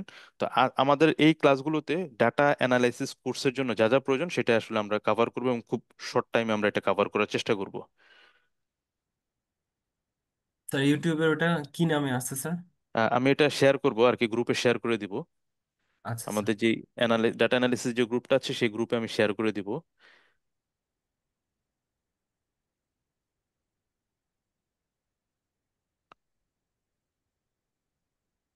সো মনে হয় সবাই আমার মতো এরকম স্টেজে আছেন।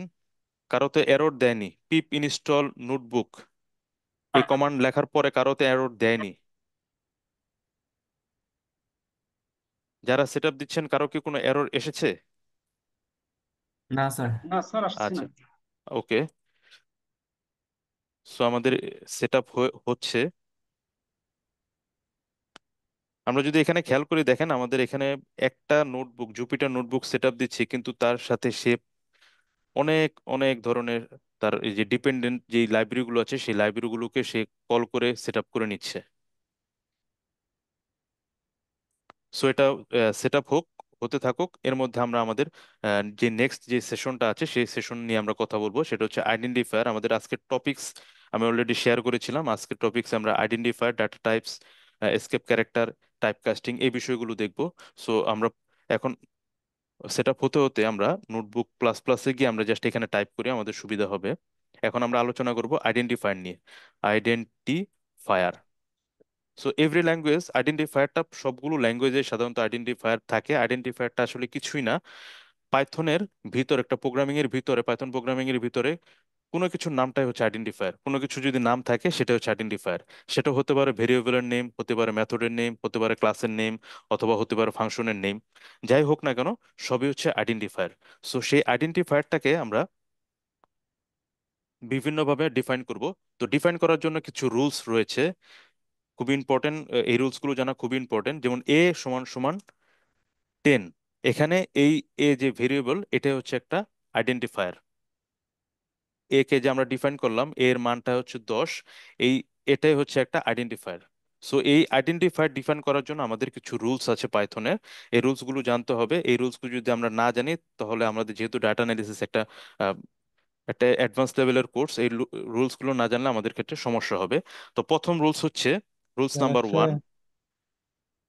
রুলস না নাম্বার না ওয়ান না রুলস ওয়ান, এই আইডেন্টিফায়ারটা মানে এই নামটা যে এ দিলাম, এই নামটা কি ধরনের হবে? এক নাম্বার আইডেন্টিফায়ার হচ্ছে আলফাবেটিক হবে। Alpha alpha bet symbol, alphabet symbol. যেমন আমি এ দিলাম, বি দিলাম, সি দিলাম এরকম, কিংবা আহ, একটা ইয়ের নাম দিলাম হচ্ছে পাইথন, একটা ভেরিয়েবলের নাম দিলাম হচ্ছে নেম অ্যাড্রেস, এরকম আর কি। এটা হচ্ছে হতে হবে আলফাবেট সিম্বল। রুল নাম্বার একে alphabet symbol either upper case or lowercase। Python programming language একটা কেস সেন্সিটিভ প্রোগ্রামিং ল্যাঙ্গুয়েজ, সুতরাং পাইথনের পি ক্যাপিটাল এবং পি স্মলার দুই ধরনের ভেরিয়েবল সে ডিফাইন করে।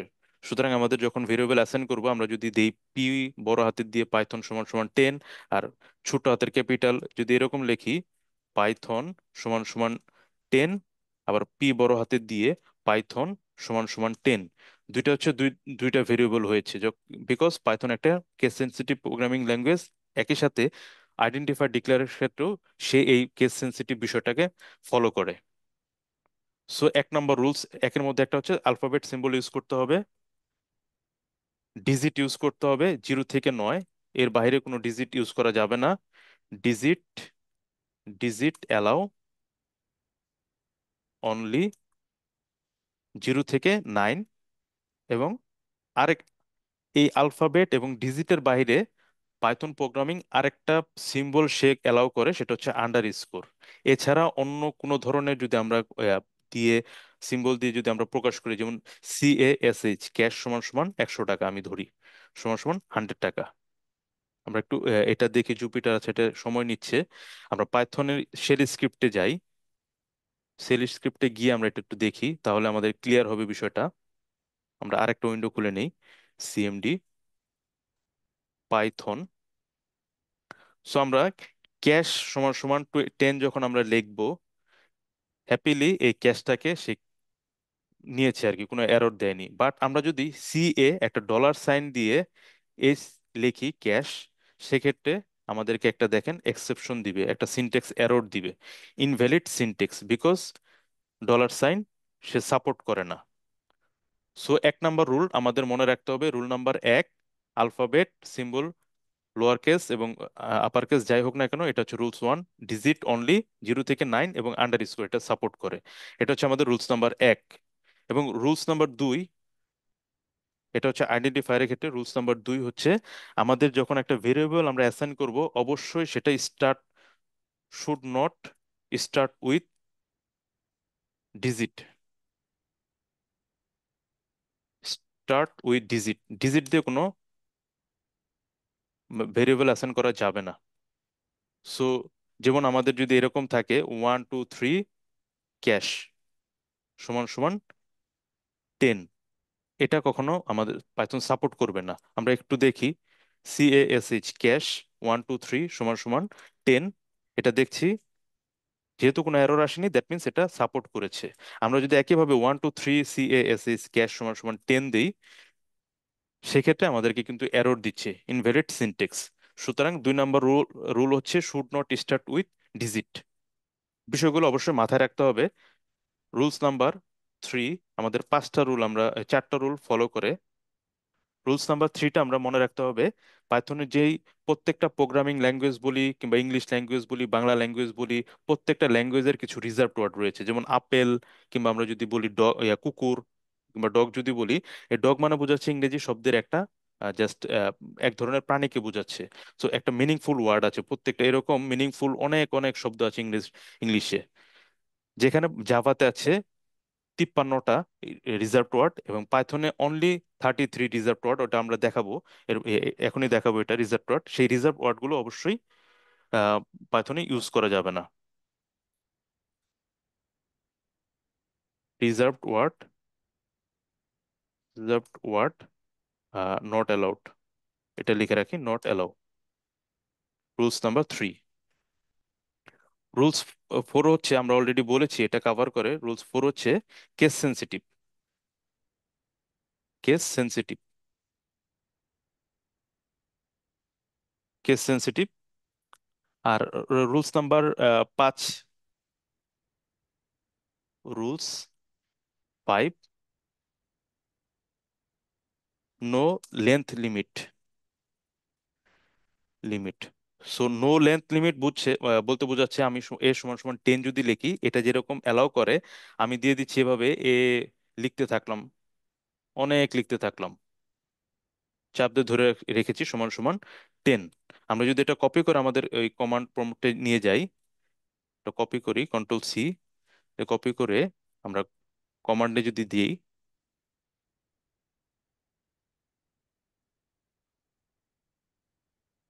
বিশাল একটা লেন্থ হয়েছে, সেখান থেকে যদি আমরা ইন্টার দেই কোনো এরর আসেনি। একইভাবে আমরা যদি এখান থেকে প্রিন্ট দেই, প্রিন্ট দিয়ে আহ, এখান থেকে আমি কপি করি,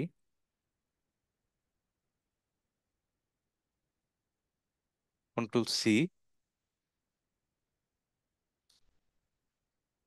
দেখেন আমার ভ্যালুটা 10 আসছে। দ্যাট মিন্স এই লেন্থের কোনো লিমিটেশন নেই, পাইথনের কোনো লিমিটেশন নেই। বাট পাইথন কর্তৃপক্ষ বলেছে যেহেতু লেন্থ লিমিটেশন নেই, তারপরও রিডেবিলিটি, প্রোগ্রামিং এর রিডেবিলিটি যাতে রিডিউস করার জন্য সবসময় রিকমেন্ড করে অল্প লেন্থের ভেরিয়েবল ইউজ করার জন্য। সো এই 5টা রুলস হচ্ছে পাইথনের আইডেন্টিফায়ার জন্য অবশ্যই গুরুত্বপূর্ণ। এছাড়াও আমরা সাধারণত আন্ডার স্কোর দিয়েও অনেক প্রকাশ করতে দেখবো। আন্ডার স্কোর আমরা এরকম দেখতে পারবো, আন্ডার স্কোর ক্যাশ, এরকম একটা ভেরিয়েবল যদি যখন দেখবো তখন বুঝবো এই ক্যাশ, ক্যাশ যে আন্ডার স্কোর ক্যাশ এটা একটা প্রাইভেট ভেরিয়েবল। এবং যখন ডাবল আন্ডার স্কোর ক্যাশ এরকম থাকবে, ডাবল আন্ডার স্কোর, তখন এটা স্ট্রংলি প্রাইভেট ভেরিয়েবল। এবং এরকম অনেক সময় পাবো আমরা যখন কোর্স করব, মেইন আন্ডার স্কোর এরকম পাবো। যখন এটা পাবো তখন ধরে নিতে হবে এটা হচ্ছে পাইথনের নিজস্ব ডিফাইনের স্পেসিফাইড আইডেন্টিফায়ার, পাইথন ল্যাঙ্গুয়েজের স্পেসিফাইড আইডেন্টিফায়ার। সো এটাই ছিল আইডেন্টিফায়ার সম্বন্ধে মোটামুটি যা যা কভার করার। সো এখন আমরা এই বিষয়ে কারো কোনো কোশ্চেন আছে কিনা? আইডেন্টিফায়ার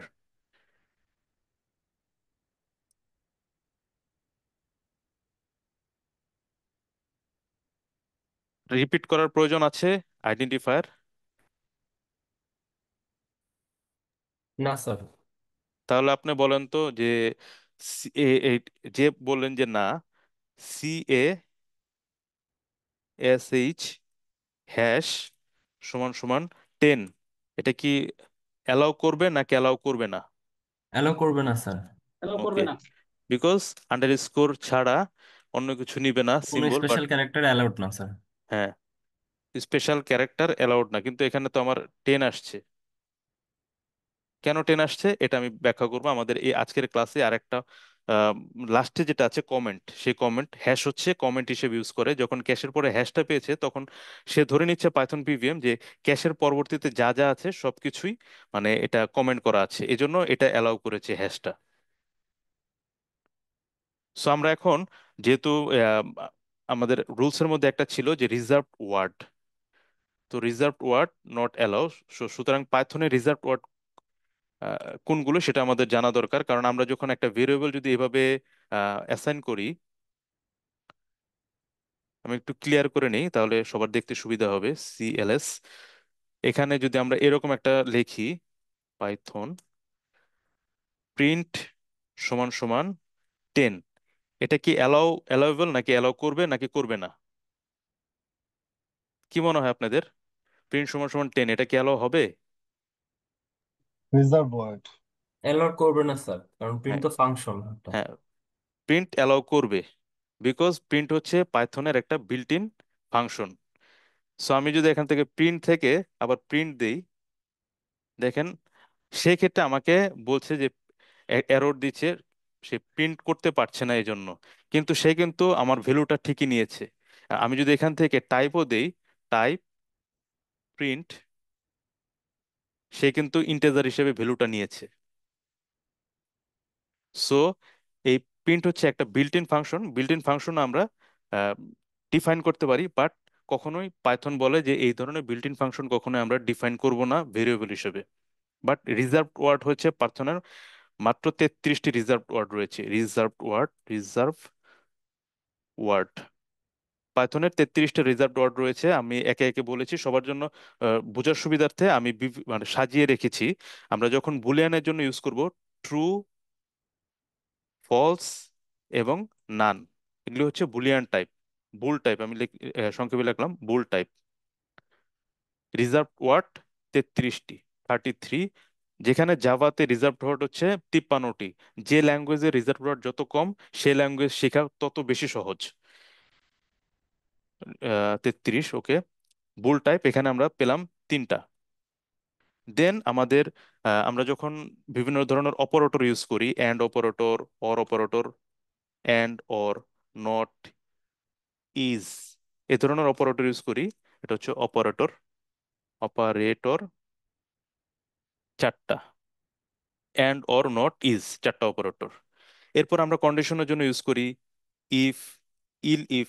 অন্যান্য ল্যাঙ্গুয়েজ হচ্ছে ইলস ইফ, যেটা পাইথনে হচ্ছে এটা ইল ইফ এবং ইলস।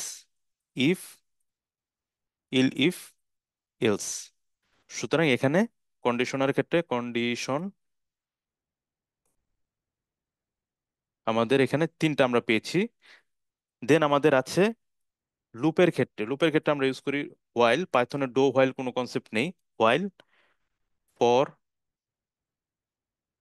এরপর আমরা break, continue, continue, break, continue, assert use করি, রিটার্ন ফাংশন একটা ইউজ করি রিটার্ন লুপের জন্য, রিটার্ন, রিটার্ন, ইন।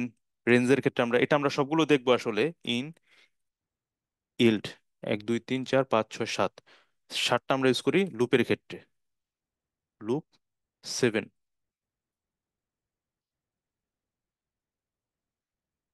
7 লুপের ক্ষেত্রে। এছাড়াও আমরা এক্সেপশনের ক্ষেত্রে প্রায় আমরা ট্রাই ক্যাচের নাম শুনছি। পাইথনে ক্যাচ নামের কোনো কিওয়ার্ড নেই, পাইথনে আছে এক্সেপ্ট, ট্রাই, এক্সেপ্ট। ফাইনালি, জাভাতেও আমরা ফাইনালি ইউজ করি। রেজ, যদি কোনো এরর রেজ করতে হয়, রেজ নামের একটা কিওয়ার্ড আছে। এবং অ্যাসার্ট, ডিবাগিং এর ক্ষেত্রে আমরা এই অ্যাসার্টটি ইউজ দেখবো। ডিবাগিং আমাদের এই ডাটা অ্যানালিসিস কোর্সে নেই, কিন্তু বাট আমরা অ্যাসার্টের কাজগুলো দেখবো ডিবাগিং এর ক্ষেত্রে। এখানে আছে আমাদের এক্সেপশনের জন্য, এক্সেপশন 5টা আছে, 5। এবং বাকি যে আমরা বিভিন্ন ধরনের ইনপুট করার জন্য ইউজ করা হয়, এলআইএস এর জন্য অ্যাজ ইউজ করা হয়, ফ্রম। এরপরে ক্লাস ডিফাইনের জন্য ক্লাস ইউজ করা হয়, মেথড ডিফাইনের জন্য ডিফ ইউজ করা হয়। পাস একটা কিওয়ার্ড আছে পাইথনের, এটা একটা বিগেস্ট একটা ফ্যাসিলিটি। পাস, পাস অন্য অন্য কোনো প্রোগ্রামিং ল্যাঙ্গুয়েজ এরকম নেই। তারপরে কোনো একটা ভেরিয়েবলকে গ্লোবাল হিসেবে ডিক্লেয়ার করার জন্য গ্লোবাল, আবার নন লোকাল, নন লোকাল। ল্যামডা নামের, জাভাতে যে ল্যামডা ফাংশন আছে এখানেও একটা ল্যামডা ফাংশন আছে পাইথনের, সেম মোটামুটি কাজ একই রকম। ল্যামডা, ডেল নামের একটা কিওয়ার্ড আছে, এবং সাথে আমরা উইথ নামের একটা কিওয়ার্ড। সো 1 2 3 4 5 6, 3 4 5 6 7 8 9 10 11, 11। সো আমাদের মনে হয় 33 হয়েছে, 16, 23, 26, 30, 33টা হয়েছে। সো এই কয়টা হচ্ছে রিজার্ভড ওয়ার্ড। এটা আমাদের মানে খুব যে মনে রাখতে হবে তাও না, আমরা মোটামুটি এভাবে যদি ডিফাইন করে রাখি তাহলে আমাদের ক্ষেত্রে সহজ বোঝা। এছাড়াও যদি আমরা পাইথনে যাই, পাইথনে গিয়ে আমরা যদি একটা কোড লিখি, আজকে মনে হয় সময় লাগবে, সবাই নোটবুকটা এভাবে সেট আপ দিয়ে রাখবেন। আমরা পরবর্তী ক্লাসে নোটবুক থেকে আমরা ক্লাসগুলো করবো আর কি, সেট আপ হতে থাকুক। তো আমরা পাইথনে একটা ফিচার আছে, আমাদের একটা লাইব্রেরি আছে, ইম্পোর্ট করে আমরা লাইব্রেরিকে ইম্পোর্ট করতে, পাইথনে যদি কাজ করতে হয় তাহলে ইম্পোর্ট নামের এই কিওয়ার্ডটা ইউজ করতে হবে। ইম্পোর্ট দিয়ে স্পেস দিয়ে তারপর আমরা যেই লাইব্রেরিটা আমরা ইউজ করতে চাচ্ছি, যেমন আমরা কিওয়ার্ড লাইব্রেরিটা ইউজ করতে যাচ্ছি, সো ইম্পোর্ট কিওয়ার্ড দিলে আমাদের এই কিওয়ার্ড লাইব্রেরিটা ইম্পোর্ট হয়েছে আমাদের এই শেল স্ক্রিনে। দেন আমাদের কিওয়ার্ড, কিওয়ার্ড যে লাইব্রেরি আছে এই লাইব্রেরির একটা ভেরিয়েবল হচ্ছে কেডব্লিউ লিস্ট। এটা যখন আমরা ক্লিক করব, সাথে সাথে আমাদের যতগুলো রিজার্ভড ওয়ার্ড আছে সবগুলো রিজার্ভড ওয়ার্ড প্রিন্ট করবে। সো রিজার্ভড ওয়ার্ড প্রিন্ট করা খুবই সহজ। ইম্পোর্ট কিওয়ার্ড, কিওয়ার্ডটাকে ইম্পোর্ট করব, দেন কিওয়ার্ড ডট কেডব্লিউ লিস্ট দিয়ে আমরা সব ধরনের রিজার্ভড ওয়ার্ড পেয়ে যাব। সো এই রিজার্ভড ওয়ার্ডগুলো ছাড়া বাকি সব ধরনের আহ, বাকি এই রুলস অনুযায়ী সব ধরনের ভেরিয়েবল আমরা ইউজ করতে পারবো। সো আমরা রিজার্ভড ওয়ার্ড দেখলাম।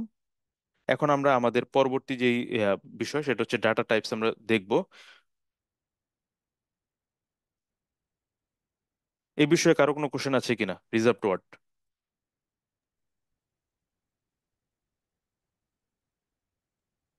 না স্যার। সো আমরা ডাটা টাইপস নিয়ে এখন আলোচনা করব। ডাটা টাইপস, এই বিষয়গুলো নিয়ে বিস্তারিত অনেক কিছু, অনেক অনেক কিছু জানার আছে। তো আমরা সংক্ষেপে, যতটুকু না জানলে নয় সেই জিনিসগুলোই আমরা চেষ্টা করবো আর কি জানানোর। ডাটা টাইপসটা আসলে কিছুই না, আমরা যে ভেরিয়েবল গুলোর কথা বললাম, আইডেন্টিফায়ার এর কথা বললাম, সেই আইডেন্টিফায়ারের ভিতরে যে ভ্যালুগুলো আমরা ডিফাইন করব, সেই ভ্যালুগুলোর যে টাইপের উপর বিভিন্ন ধরনের টাইপ হয়ে থাকে, সেই টাইপগুলোই হচ্ছে ডাটা টাইপ। ভেরিয়েবলে যেমন এ সমান সমান 10 লিখলাম, সেই 10টা আসলে কি টাইপ হবে, সেই টাইপগুলো আসলে ডাটা টাইপস। পাইথনকে আমরা প্রথমে বলেছিলাম যে একটা ডাইনামিক্যালি প্রোগ্রামিং ল্যাঙ্গুয়েজ। কেন এটাকে ডাইনামিক্যালি টাইপ প্রোগ্রামিং ল্যাঙ্গুয়েজ বলছি, এটা আমরা একটু দেখি। যদি আমার স্ক্রিনে একটু যদি আমরা খেয়াল করি, পাইথন শেলে ঢুকলাম, ঢোকার পরে আমরা যখন জাভা অথবা সি প্রোগ্রাম কিংবা অন্যান্য C#.NETও যখন আমরা করব, ইন্টেজার এ সমান সমান আমরা 10 এরকম লিখতাম। লেখার পরে দেন আমাকে আমার প্রোগ্রাম বুঝতো যে এ একটা ইন্টেজার। বাট পাইথনে এ সমান সমান যখন আমরা 10 লিখবো, দেন পাইথনের একটা বিল্ট ইন ফাংশন আছে টাইপ দেখার জন্য, TYPE টাইপ। টাইপ লিখে এ যখন আমি দিব, দেওয়ার সাথে সাথে বলে দিবে এই এটা কোন টাইপ, এটা একটা ইন্টেজার ক্লাসের। আর আরেকটা জিনিস আমাদের মনে রাখতে হবে, পাইথন প্রোগ্রামিং এর সকল কিছুই অবজেক্ট। পাইথন প্রোগ্রামিং এর সবকিছু অবজেক্ট। এই যে আমি এই 10 ডিক্লেয়ার করলাম, এই 10 একটা অবজেক্ট, এই ধরনের যাই ডিক্লেয়ার করি না কেন সকল কিছু অবজেক্ট। সো একইভাবে আমরা এ সমান সমান যদি 10.5 লিখি, এরপর আমরা যদি এই কমান্ডটা আবার দেই প্রিন্ট, আমরা দেখতে পাচ্ছি এটা একটা ফ্লোট টাইপ। এটা automatically decision, Python automatically decision নেয় যে এটা আসলে ইন্টিজার টাইপ হবে না ফ্লোট টাইপ। একইভাবে এ সমান সমান যদি আমি এরকম যে 10+20, যে এটা সম্বন্ধে অনেকের ধারণা আছে কিনা আমি জানি না, এটা হচ্ছে একটা কমপ্লেক্স নাম্বার। কমপ্লেক্স নাম্বার এটা হচ্ছে রিয়েল পার্ট আর এটা হচ্ছে ইমাজিনারি পার্ট। আমরা কমপ্লেক্স ডেটা টাইপটা দেখব। তো এখানে যখন আমরা প্রিন্ট করব একইভাবে প্রিন্ট টাইপ এ দিব, তখন অটোমেটিক্যালি সে কিন্তু ডিফাইন করছে this is complex data type. So এভাবে পাইথন ডাইনামিক্যালি প্রোগ্রামিং ল্যাঙ্গুয়েজ এভাবে অটোমেটিক্যালি সে ডিফাইন করতে পারে। সো ডেটা টাইপ কত প্রকার আছে? ইন্টিজার ডেটা টাইপ, ইন্টিজার যেটা আমরা ডেসিমেল, ডেসিমেল সংখ্যা, ডেসিমেল। ইন্টিজার ডেটা টাইপের মধ্যে তিন ধরনের হয়। ডেসিমেল, ডেসিমেলের বেস আমরা সবাই জানি বেস 10। বেস 10 মিনস এখানে অ্যালাউয়েবল সংখ্যা হচ্ছে 0 to 9, মানে 0 থেকে 9 পর্যন্ত 10টা সংখ্যা হয়, এটা হচ্ছে বেস 10। সো ইন্টিজারের মধ্যে আরেকটা আছে বাইনারি। বাইনারি, বাইনারির বেস হচ্ছে বেস 2। এখানে অ্যালাউয়েবল সংখ্যাটা হচ্ছে 1, 0 and 1।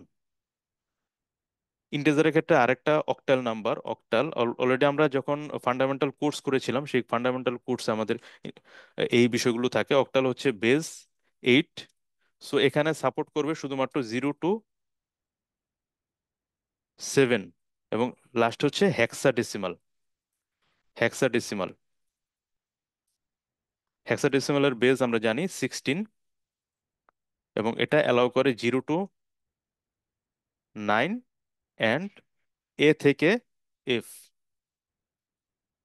সো 9-এর পরে 10, এ মানে হচ্ছে 10, 11 মানে হচ্ছে বি, এরকম ভাবে আর কি। সো আমরা যখন নর্মাল ভাবে 10 পাবো, অটোমেটিক্যালি এটা হচ্ছে একটা ডেসিমেল নাম্বার। কিন্তু আমাদের পাইথন প্রোগ্রাম যখন এরকম দেখবে একটা 0, তারপরে হচ্ছে হয় আইদার ক্যাপিটাল অথবা স্মলার বি, তারপরে যদি 10 থাকে, 1 1 থাকে কিংবা 10 থাকে, তাহলে পাইথন অটোমেটিক্যালি ধরে নিবে এটা একটা বাইনারি সংখ্যা। একইভাবে অক্টালের ক্ষেত্রে 0, 0-র পরে ক্যাপিটাল ও অথবা স্মলার ও, তারপরে আমাদের যে কোনো একটা সংখ্যা থাকবে। যেমন আমরা যদি এখন অক্টালের ক্ষেত্রে এরকম দিই 8 8, সেক্ষেত্রে আমাদের একটা এরর দিবে। বিকজ অক্টাল কিন্তু 0 to 7 পর্যন্ত সাপোর্ট করে, এর বেস হচ্ছে 8। সুতরাং অক্টাল অবশ্যই 7-এর নিচে হবে, 1 2 3 এরকম একটা সংখ্যা।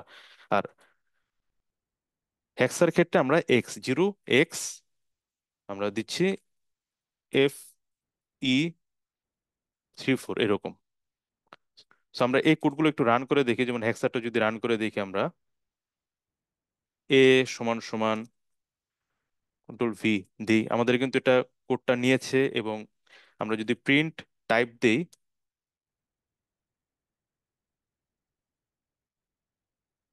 আমাদের বলছে এটা ইন্টিজার টাইপ, এবং এটার ভ্যালুটা কিন্তু প্রিন্ট যদি আমরা দেই প্রিন্ট, আমাদের ডেসিমেলে এই ভ্যালুটা প্রদর্শন করবে। সো একইভাবে আমরা যদি এই ভ্যালুটা দেই, তাহলে আমাদের অক্টাল ভ্যালুটাকে ডেসিমেল হিসেবে দেখাবে, বাইনারিকে দেখাবে, এবং ডেসিমেল তো ডেসিমেলি। সো এটা হচ্ছে ডেসিমেল ইন্টিজার টাইপ। এরপরে আছে ফ্লোট টাইপ। আমরা জানি ফ্লোট টাইপ মানে হচ্ছে জাস্ট দশমিক। ফ্লোট মানে হচ্ছে আমাদের একটা ডেসিমেলের সাথে দশমিকের পরে কিছু ঘর থাকবে, যেমন 1 2 3 এরকম থাকতে পারে ফ্লোট। আমাদের আরেকটা ডাটা টাইপ হচ্ছে complex data type. Complex data type complex data টাইপে দুই ধরনের ভ্যালু থাকে, একটা হচ্ছে real part plus imaginary part, এরপরে জে। এই জে মানে হচ্ছে জে স্কোয়ার, স্কোয়ার আমরা এইভাবে লিখি, স্কোয়ার টু সমান সমান -1। এই জে মানে হচ্ছে এটা, আমরা যারা মোটামুটি ডিসক্রিট ম্যাথে এই কমপ্লেক্স নিয়ে কাজ করেছি, সো সুতরাং জে এর মানটা হবে root square root two. So এভাবে কমপ্লেক্স নাম্বার, খুব কমপ্লেক্স নাম্বারটা আসলে আমাদের খুব বেশি ইউজ করা হয় না। এরপর আরেকটা ডাটা টাইপ হচ্ছে বুল। বুল মানে হচ্ছে বুলিয়ান, যেখানে শুধুমাত্র true and false, FALSE, false. আরেকটা বিষয় আমার বলতে ভুলে গেছি, সেটা হচ্ছে যে আমাদের যে রিজার্ভড ওয়ার্ড রয়েছে 33টা রিজার্ভড ওয়ার্ড, সেই 33টা রিজার্ভড ওয়ার্ড সবগুলোই আমরা যদি খেয়াল করে থাকি, আহ, সবগুলোই, আচ্ছা মুছে গেছে, সবগুলোই স্মলার লেটার এবং সবগুলোই আলফাবেটিক, কোনো আলফা নিউমেরিক্যাল নেই। এবং শুধুমাত্র তিনটা, যে বুলিয়ানের ক্ষেত্রে যে তিনটা বলেছিলাম, ট্রু ফলস এবং নান, এই তিনটা কিওয়ার্ডের ক্ষেত্রে ক্যাপিটাল লেটার দিয়ে শুরু হয়েছে। সো বুলের পরে আমাদের এখানে আরেকটা আছে STR। পাইথনে কোনো ধরনের ক্যারেক্টার নামের কোনো ডাটা টাইপস নেই। STR, যত ধরনের স্ট্রিং আছে সবগুলো STR এ প্রকাশ করতে হয়। বুলিয়ানের জন্য BOOL। এছাড়া আমাদের আরেকটা টাইপস রয়েছে। এই পাঁচটা যে টাইপস, এই পাঁচটা টাইপকে বলা হচ্ছে ফান্ডামেন্টাল ডেটা টাইপ। এই পাঁচটা টাইপ হচ্ছে fundamental data type. Data type fundamental data টাইপের মধ্যে সবচেয়ে গুরুত্বপূর্ণ বিষয়টা হচ্ছে ইমমিউটেবল।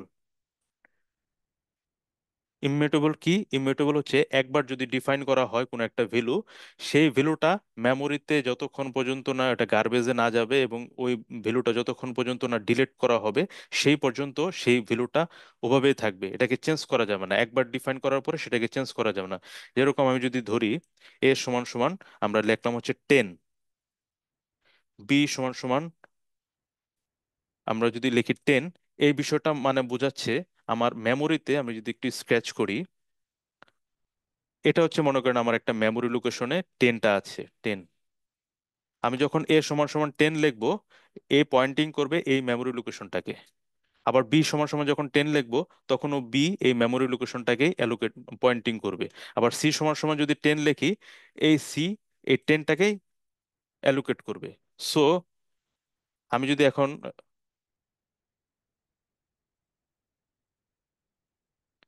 একটু মুছে নেই, আমি যদি এখন সি সমান সমান 10 লিখছি, লেখার পরে আমি এখন পাইথনের একটা বিল্ট ইন ফাংশন আছে আইডি। আইডি দিয়ে মেমোরি লোকেশন দেখতে হয়। আইডি এ কমা বি, আচ্ছা a, sorry type, print, print ID a. So এখান থেকে আইডির আমরা মেমোরি লোকেশনটা দেখতে পাবো। একইভাবে আমরা যদি বি দেখি, এবং একইভাবে যদি আমরা সি দেখি, আমরা দেখতে পাচ্ছি যে একই মেমোরি লোকেশনে এ, বি এবং সি।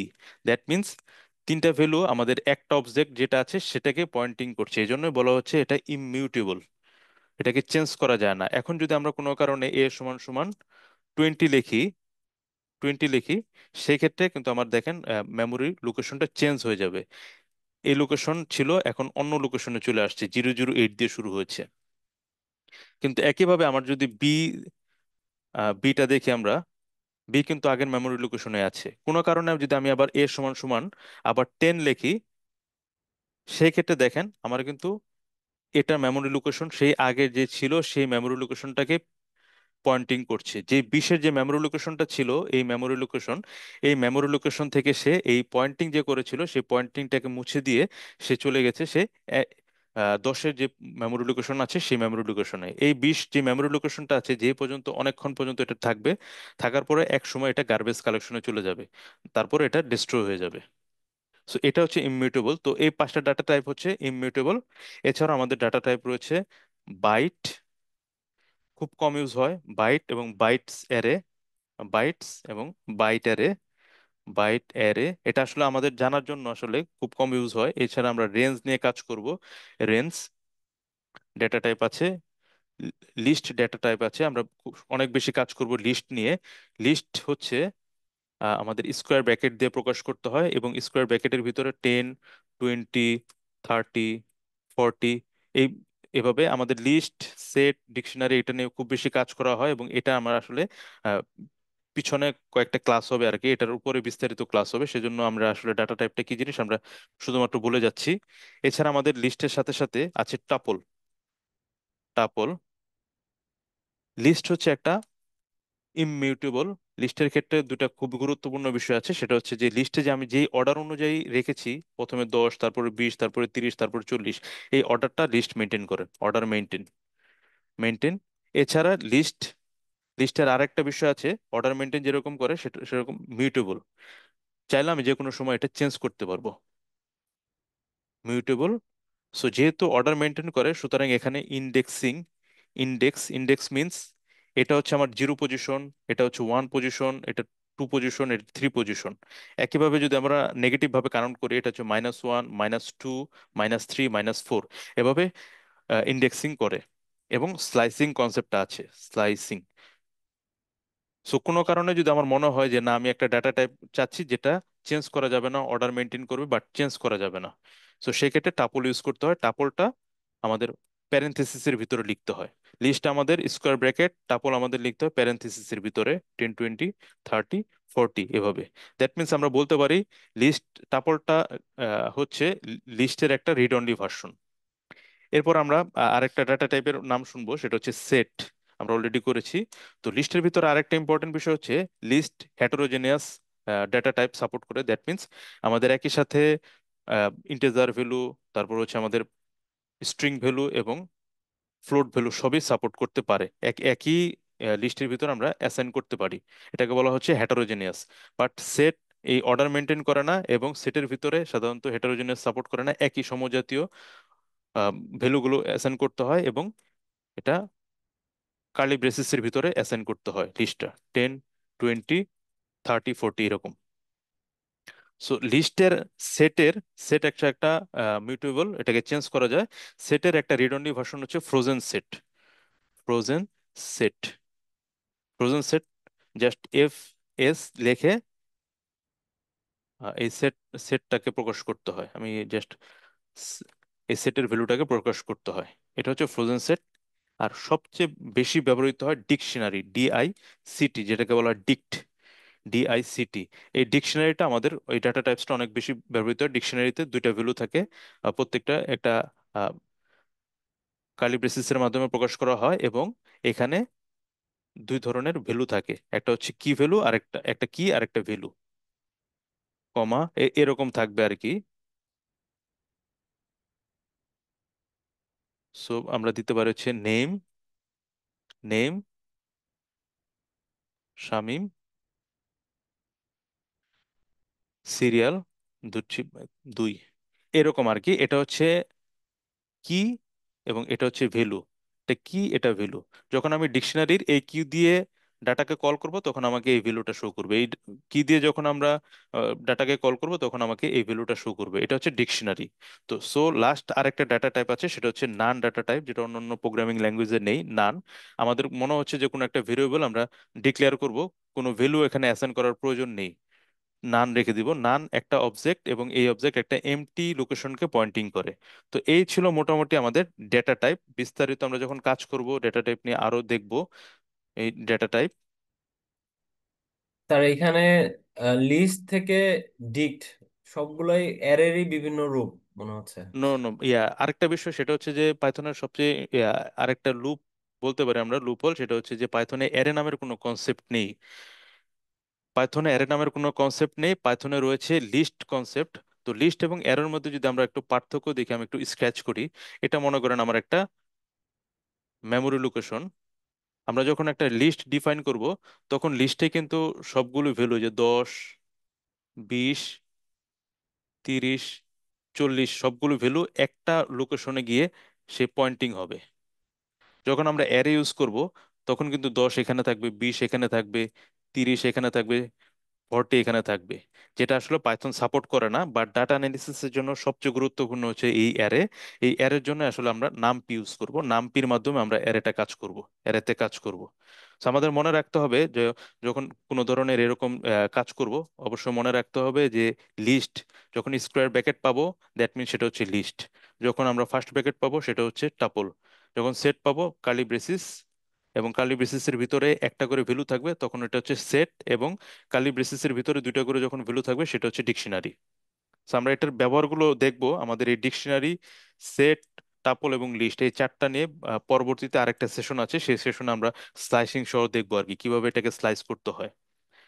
তো এই বিষয়গুলো দেখবো। যেহেতু আজকে আমাদের সময় সংক্ষিপ্ত, আমি আর আমার অল্প কিছু সেশন আছে এই ডাটা টাইপস এর পরে, আমাদের এসকেপ ক্যারেক্টার, এবং এসকেপ ক্যারেক্টার খুবই খুবই গুরুত্বপূর্ণ স্ট্রিং এর জন্য, এটা খুব গুরুত্বপূর্ণ, এবং সাথে টাইপ কাস্টিং। তো আমরা এটা দেখে শেষ করবো আজকের ক্লাস। অলরেডি আমাদের 1.5 ঘন্টা হয়েছে। তো আজকে যেহেতু প্রথম ক্লাস, এই জন্য আমাদের একটু সময় বেশি লাগছে। সো টাইপ কাস্টিং আমরা এখন দেখব, টাইপ কাস্টিং। সো টাইপ কাস্টিংটা আসলে আমাদের যে ফান্ডামেন্টাল ডাটা টাইপটা আছে, এই ফান্ডামেন্টাল যে 5 ধরনের ডেটা টাইপ আছে, শুধুমাত্র এই 5 ধরনের ডেটা টাইপের ক্ষেত্রে ইউজ করা হয়। এবং টাইপ কাস্টিং থেকে আমরা বুঝতে পারছি এটা আসলে কি জিনিস। এটা হচ্ছে জাস্ট একটা ডাটা টাইপকে অন্য আরেকটা ডাটা টাইপে কনভার্ট করাটাকে বলা হচ্ছে টাইপ কাস্টিং। যেমন আমার একটা ফ্লোট ভ্যালু আছে, সেই ফ্লোট ভ্যালুটাকে আমি ইন্টিজারে কনভার্ট করতে যাচ্ছি, কিংবা ইন্টিজার ভ্যালু আছে সেটাকে আমি কনভার্ট করতে চাচ্ছি ফ্লোটে। অথবা আমি স্ট্রিং থেকে আমি একটা বিশাল ডাটা পেয়েছি, সেই ডাটার মধ্যে দেওয়া আছে এস সমান সমান 32। যেহেতু এক্সেল থেকে আমি ডাটাটা নিচ্ছি, 32 একটা স্ট্রিং ভ্যালু, সেই স্ট্রিংটাকে আমাকে ইন্টিজারে কনভার্ট করতে হবে। কারণ আমি যখন কম্পারিজনে যাব যে 32 কে 33 থেকে ছোট কিনা, সেই স্ট্রিং থেকে সেই কম্পারিজনটা করতে পারবে না। এজন্য আমাদের টাইপ কাস্টিং প্রয়োজন হয়। সো ইন্টিজার টাইপ কাস্টিং এর ক্ষেত্রে, ইন্টিজার টাইপ কাস্টিং আমাদের যে 5টা টাইপ বলেছিলাম, float, integer float, Boolean, STR এবং কমপ্লেক্স, কমপ্লেক্স, এই 5 ধরনের ডেটা টাইপকে আমরা টাইপ কাস্টিং করতে পারি, এক ডেটা টাইপ থেকে আরেক ডেটা টাইপে নিতে পারি। সো ইন্টেজারের জন্য আমরা বিল্ট ইন ফাংশন হচ্ছে আইএনটি, তারপর প্যারেন্থেসিস। ফ্লোটের জন্য FLOAT, ফ্লোট, প্যারেন্থেসিস। একইভাবে বুলের জন্য, বুলিয়ানের জন্য BOOL, প্যারেন্থেসিস। স্ট্রিং এর জন্য STR, তারপর প্যারেন্থেসিস। কমপ্লেক্সের জন্য কমপ্লেক্স, কমপ্লেক্স, এরপর প্যারেন্থেসিস। সো আমরা সরাসরি একটা উদাহরণে যাই, আমাদের স্ক্রিনে দেখি, উদাহরণ থেকে দেখি, আমরা এক্সিট করি,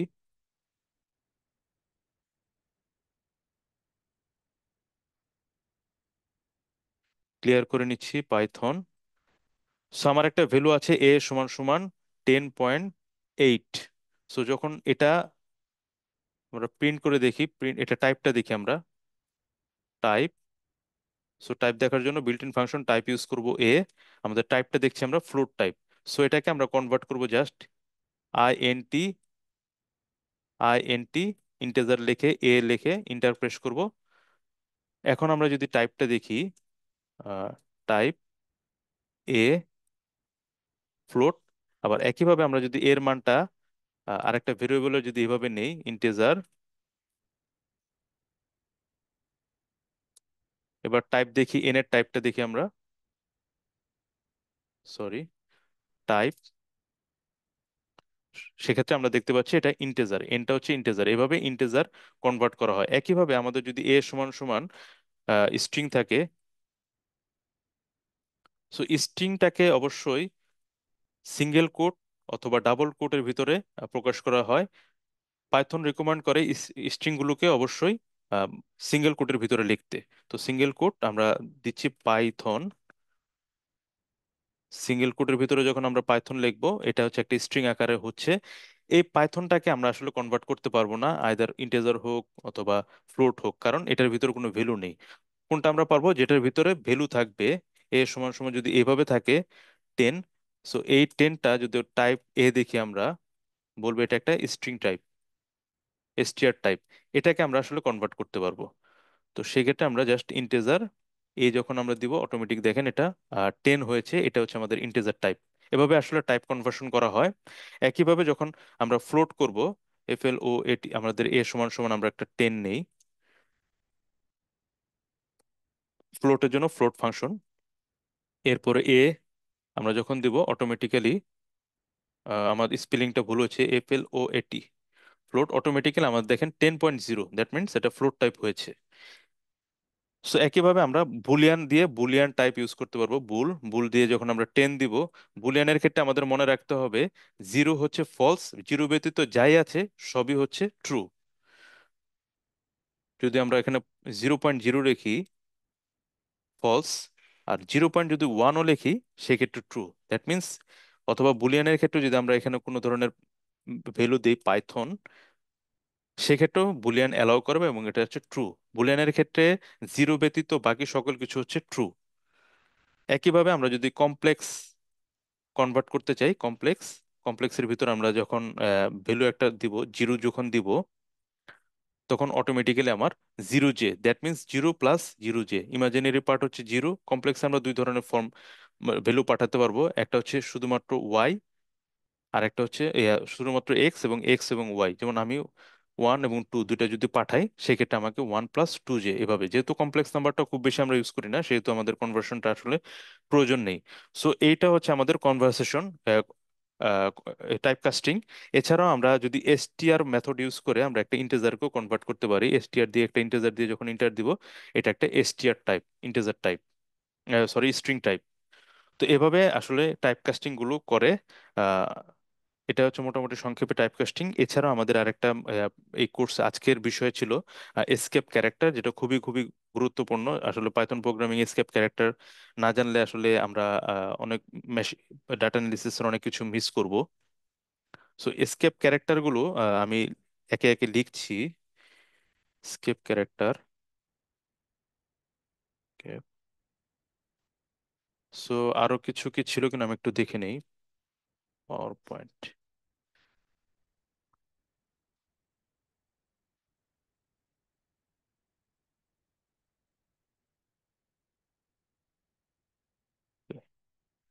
স্কেপ ক্যারেক্টার।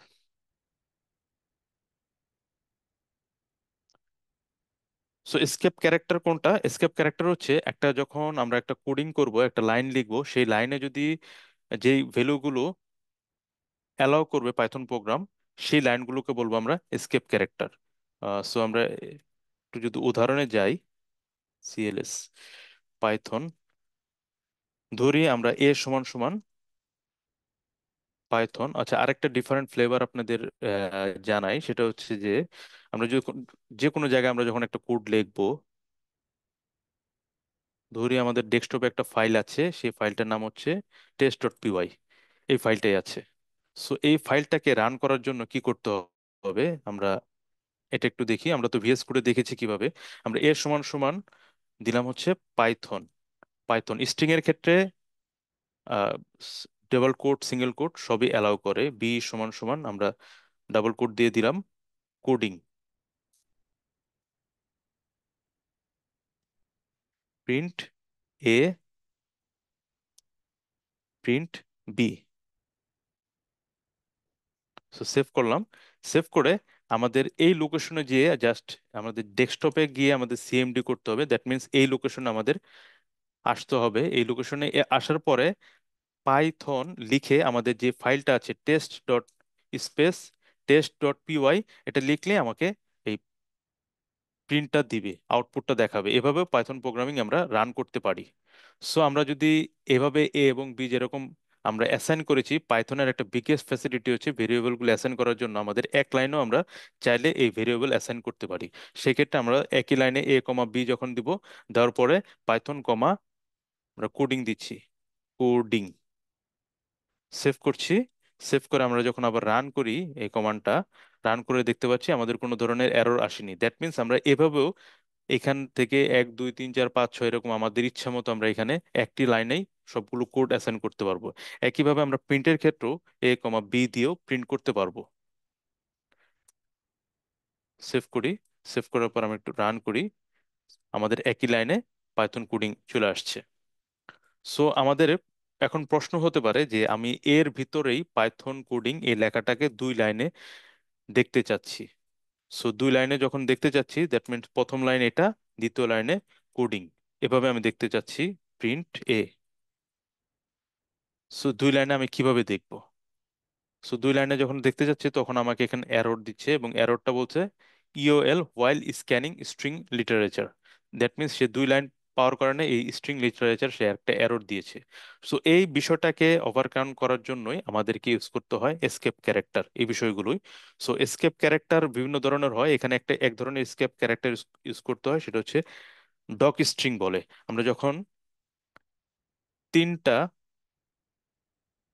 এই ধরনের তিনটা যখন আমরা ইউজ করব, সেভ করে একটা রান করি, আমরা যখন তিনটা ইউজ করবো এরকম ইনভার্টেড সিঙ্গেল কোট, অথবা এটাকে আমরা তিনটা ডাবল কোট আমরা এখানে ইউজ করতে পারবো চাইলে, তিনটা ডাবল কোট। যখন আমরা সিঙ্গেল কোট ইউজ করবো অবশ্যই সিঙ্গেল কোট দুই পাশে ইউজ করতে হবে, যখন ডাবল কোট ইউজ করবো দুই পাশে ডাবল কোট ইউজ করতে হবে। সো এখানে যদি আমরা ডাবল কোট দিই তিনটাই, সেক্ষেত্রে সেভ করি, সেভ করার পর রান যদি করি, আমাদের এখানে এটা রান হচ্ছে 2 লাইনেই। সো এটা হচ্ছে একটা এসকেপ ক্যারেক্টার, যে ক্যারেক্টার গুলোকে পাইথন সাপোর্ট করবে সেই ক্যারেক্টার গুলোকে আমরা বলবো এসকেপ ক্যারেক্টার। সো আরেকটা এসকেপ ক্যারেক্টার আমরা পরের লাইনে যদি দেখতে চাই, সেটা হচ্ছে আমরা একইভাবে এখানে ডাবল কোট দিয়ে রাখি, আমরা এখানে slash N, back slash N দিয়ে যখন আমরা লিখবো, এটা হচ্ছে একটা escape character. So escape character যখন আমরা ইউজ করব, এই দুইটা সংখ্যা যেহেতু escape character slash N, Python মনে করবে যে এই মাঝখানে স্ল্যাশ এন মানে একটা এসকেপ ক্যারেক্টার, সেখানে একটা মিনিং আছে, সেই মিনিং হচ্ছে নিউ লাইন।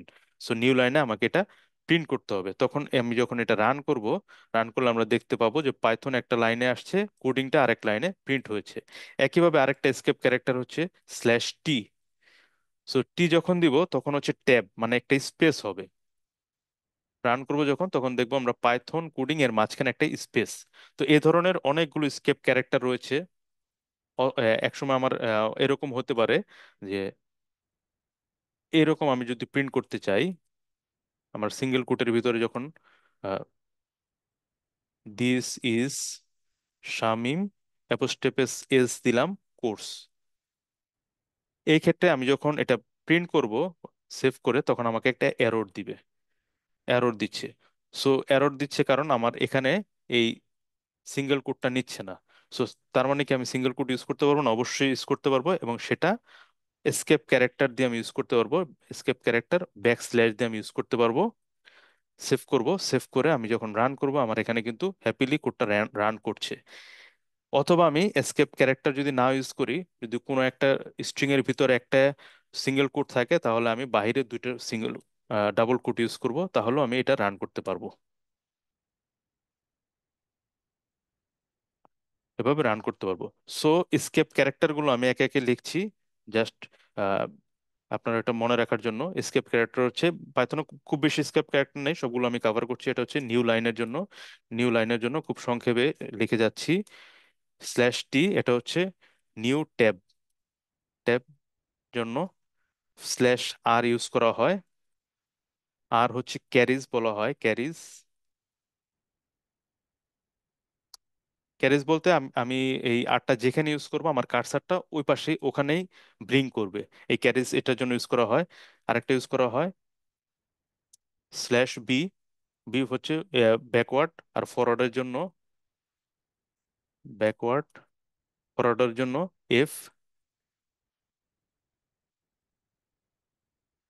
সবগুলো ব্যবহার যেহেতু আমাদের নাই, শুধুমাত্র আমাদের জানতে হবে। আমরা স্ল্যাশ সিঙ্গেল কোট অলরেডি আমরা ব্যবহার দেখলাম এখন কিছুক্ষণ আগে, যেটা শামিম কোর্স দেখালো, এটা একটা স্কেপ ক্যারেক্টার। এছাড়া স্ল্যাশ ডাবল কোটেড, ডাবল দুইটা স্ল্যাশ যদি আমরা ইউজ করি, সেটাও একটা এসকেপ ক্যারেক্টার। অথবা ভার্টিক্যাল ট্যাবের জন্য আমরা উপরেরটা দেখেছিলাম, এটা হরিজন্টাল ট্যাব, অথবা ভার্টিক্যাল ট্যাবের জন্য আমরা ব্যাকস্ল্যাশ ভি। এইগুলো হচ্ছে আমাদের এসকেপ ক্যারেক্টার পাইথনে। সো এসকেপ ক্যারেক্টার,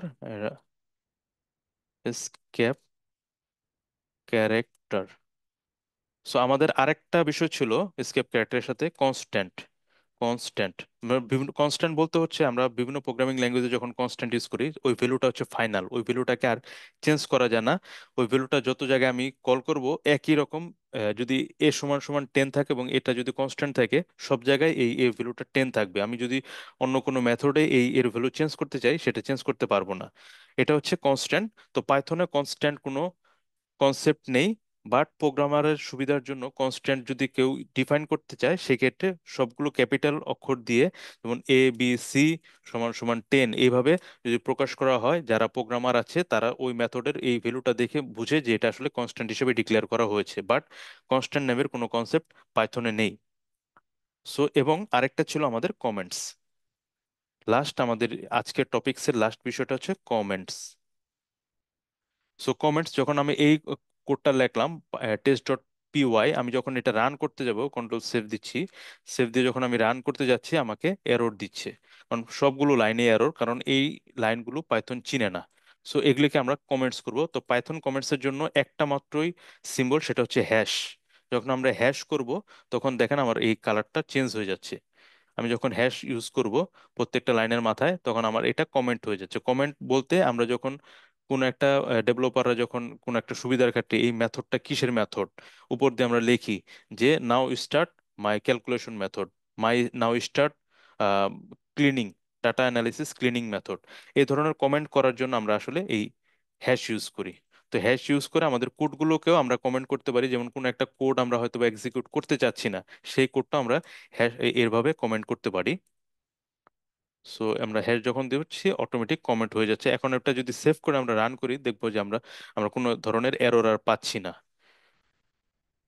সো এভাবেই কমেন্ট ইউজ করা হয়ে থাকে। তো আজকের আমাদের যে টার্গেট, যে সেশন ছিল, সেশনের সবগুলো মোটামুটি কভার করেছি। কারো যদি কোনো কোশ্চেন থাকে কোশ্চেন জিজ্ঞেস করেন, দেন আমরা চারটা সিম্পল, যেহেতু অনেকগুলো আমাদের টার্গেট ছিল অ্যাসাইনমেন্টের, চারটা অ্যাসাইনমেন্ট আমি বুঝিয়ে শেষ করবো আজকের ক্লাস। কারো যদি কোনো কোশ্চেন থাকে প্লিজ। মাল্টি লাইন কমেন্ট আছে কি জাস্ট একটা বলছো? মাল্টি লাইনের কোনো কমেন্ট নেই, কিন্তু পাইথনের ডক স্ট্রিং নামের একটা আহ, আছে, কনসেপ্ট আছে। এটা হচ্ছে ডক স্ট্রিং। এখানে আমি 1000 লাইনও যদি লিখি কোনো প্রবলেম নেই। লাইন লিখে জাস্ট লাস্টে ডক স্ট্রিংটাকে সেভ করব আমরা। জাস্ট আমাদের তিনটা ইনভার্টেড কমা দিব, দেওয়ার পর আমরা এখানে এ সমান সমান যখন আমরা 10 লিখি, তখন আমাদের এই প্রিন্ট প্রিন্ট 10 আমরা যখন সেভ করব, আমাদের কোডটা যদি আমরা রান করি, আমরা 10টাকে পাবো। এই লাইনগুলো আর এক্সিকিউট হবে না, বাট পাইথন ইন্টারনালি এটাকে কাউন্ট করছে। এটা একটা ডক স্ট্রিং। ডক স্ট্রিংটা আমরা কখন ইউজ করি? প্রত্যেকটা মেথডের নিচে আমরা একটা, যখন বড় বড় যদি কোনো পাইথন প্রোগ্রাম কোড যদি রান করি কিংবা ডাউনলোড করি কোনো জায়গা থেকে, দেখবো মেথডের নিচে সাধারণত এই ধরনের তিনটা সিঙ্গেল কোড অথবা ডাবল কোড দিয়ে মাল্টি লাইন লেখা থাকে। ওটা দিয়ে বোঝাচ্ছে ডক স্ট্রিং। ডক স্ট্রিংকে কল করলে, যেমন আমি যদি এখন এই ডক স্ট্রিংটাকে কল করি, কল করলে আমাকে দেখাবে যে এই ক্যালকুলেশনের জন্য এই ডক স্ট্রিং। যখন সো ওই জায়গায় যখন আমি যাব তখন আমি ওই ক্যালকুলেশনটা পাবো। কিন্তু পাইথন মাল্টিপল কমেন্ট সাপোর্ট করে না, সে সিঙ্গেল লাইন কমেন্ট সাপোর্ট করে, যেটা হ্যাশ দিয়ে এন্ট্রি করতে হয়। Thank you. Welcome sir. আরো যদি কারো কোনো কোশ্চেন থাকে করতে পারেন, দেন আমরা চলে যাব হচ্ছে আমাদের আজকের প্র্যাকটিস, যেটা অ্যাসাইনমেন্ট ছিল সেই অ্যাসাইনমেন্টে। আর এর মধ্যে সবাই নোটবুকটা সেট আপ দিয়ে নেবেন, এটা একটু সময় লাগে সেট আপ হতে। আমি আরেকটা প্যানেল একটু খুলে দেখি হয়েছে কিনা। এটা রান করার জন্য জাস্ট জুপিটার নোটবুক লিখলেই অটোমেটিক ব্রাউজারে এটা রান হবে।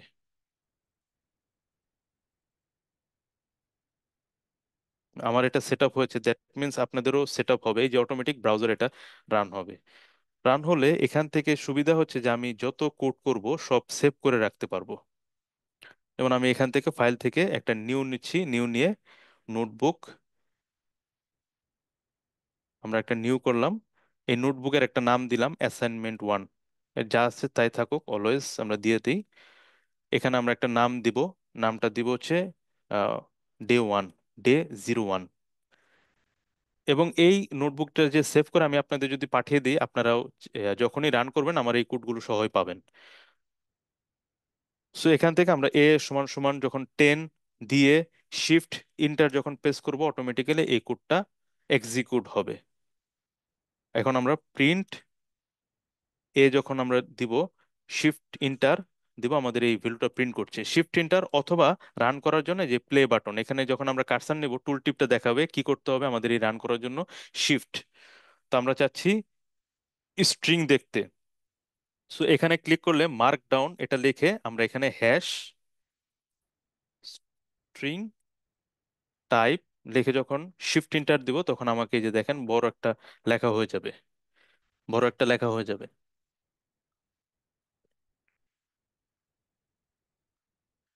সো এভাবে আসলে নোটবুক আমরা পরের ক্লাসগুলোতে ইউজ করব।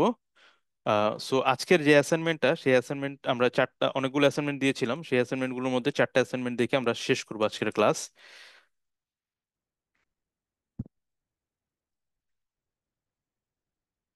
সো এরকম অনেকগুলো অ্যাসাইনমেন্ট ছিল, আমি সব আলোচনা না করে আমি জাস্ট এই সিম্পল চারটা আলোচনা করছি। আমাদের একটা প্রোগ্রাম রাইট করতে হবে, write a program to put into three different variables, তিনটা ভেরিয়েবলস নিতে হবে, এবং display a student name age and address in three lines.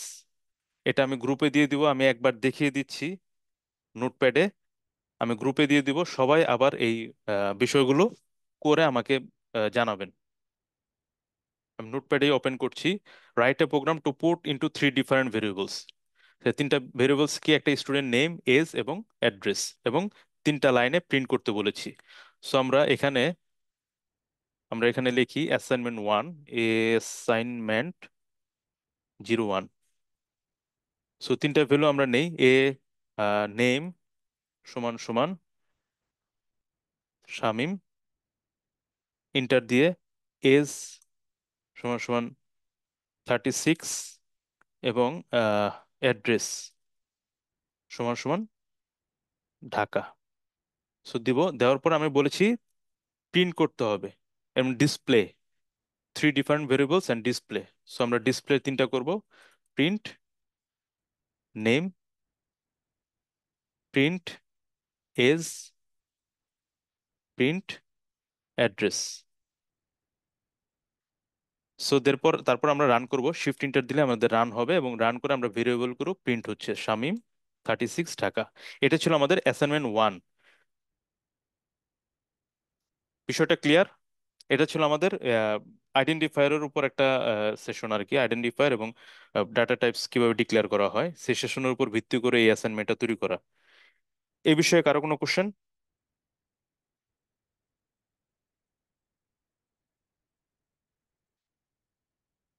ওকে, যদি কোশ্চেন না থেকে থাকে সেক্ষেত্রে আমরা দ্বিতীয় প্রোগ্রামে যাই, write a program to sweep two variables. মানে একটা ভেরিয়েবল, দুইটা ভেরিয়েবল অ্যাসাইন করবো এবং একটার ভেরিয়েবল আরেকটার মধ্যে সোয়াপ করবো আর কি। তো এটার জন্য আমরা মার্ক ডাউন করে আমরা এখানে হ্যাশ দিয়ে কোশ্চেনটা আমরা লিখে রাখি, দেন ইন্টার দিলাম, write a program swap two variables. So অন্যান্য প্রোগ্রামিং ল্যাঙ্গুয়েজ আমরা যেটা করি, এ সমান সমান 10, বি সমান সমান 20 এভাবে করি, 20 দেন আরেকটা ভেরিয়েবল আমরা ডিক্লেয়ার করি টেম্প। দেন টেম্পে আমরা কি করি, প্রথমে এর ভ্যালুটা নেই, দেন এর ভিতরে আমরা বি এর ভ্যালুটা নেই, দেন বি এর ভিতরে আবার ফাইনালি এর ভ্যালুটা নেই, নিয়ে এখন যদি আমরা প্রিন্ট করি, প্রিন্ট এ, প্রিন্ট বি, দেন আমরা দেখতে পাবো, সরি এখানে হবে টেম্প, বি এর ভিতরে আমরা টেম্পের ভ্যালু নিব, ইন্টার দিব, তারপর দেখতে পাবো আমরা যে এর ভ্যালুটা হয়ে গেছে 20, আবার বি এর ভ্যালুটা হয়েছে 10। এটা ছিল আমাদের, আসলে আমরা যে সি প্রোগ্রামিং করি কিংবা আমরা যে বিভিন্ন ধরনের প্র্যাকটিক্যাল পরীক্ষা দিই সেখানে আসে সি প্রোগ্রামিং, জাভা প্রোগ্রামিং এ এভাবে করি। বাট পাইথন খুব ইজি একটা ল্যাঙ্গুয়েজ। আমরা জাস্ট এখানে দুইটা ভ্যালু অ্যাসাইন করেছি, অ্যাসাইন করার পর আমাদের জাস্ট আর একটা লাইন লিখতে হবে, এ কমা বি সমান সমান বি কমা এ। তারপর আমরা যদি দেখি প্রিন্ট এ, প্রিন্ট বি, সো আমরা যেটা চেয়েছিলাম অটোমেটিক্যালি এর ভ্যালু 20 হয়ে গেছে এবং বি এর ভ্যালু 10 হয়ে গেছে। এটা ছিল আমাদের দ্বিতীয় অ্যাসাইনমেন্ট। সো তৃতীয় assignment, write a program to convert a float to integer. Already আমরা এটা দেখেছি, ফ্লোট থেকে কিভাবে ইন্টিজার করব। হ্যাশ, আমরা এটা প্রশ্নটা দিলাম, দিয়ে এটা মার্কডাউন করার পরে আমাদের, সো ফ্লোট ভ্যালু এ সমান সমান আমরা ফ্লোট ভ্যালু দিচ্ছি 23.32, দেন আমাদের প্রিন্ট ইন্টিজার এ। জাস্ট এটা করলে আমাদের অটোমেটিক ইন্টিজার ভ্যালু প্রিন্ট হয়ে যাচ্ছে। একটা প্রোগ্রাম হয়ে যাচ্ছে এবং সেটা ফ্লোট থেকে ইন্টিজারে কনভার্ট হয়ে যাচ্ছে।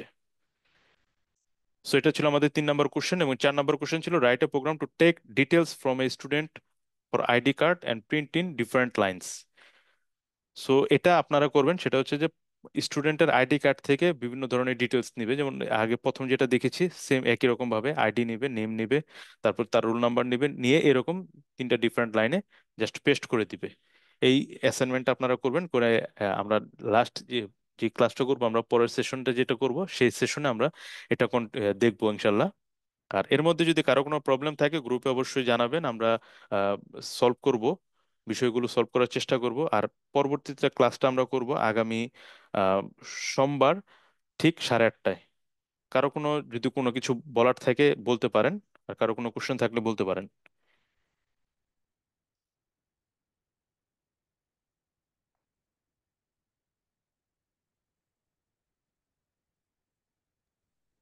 Thank you Shamim. আসলে আপনি মানে আমার কথা বলি, স্পেশালি এখানে মানে যেহেতু মোটামুটি আমি এবং জিয়া স্যার আছে, আমরা একটু সিনিয়র টাইপের মানুষ, তো বিশেষ করে আমার কথা বলি, আমাকে আপনি আজ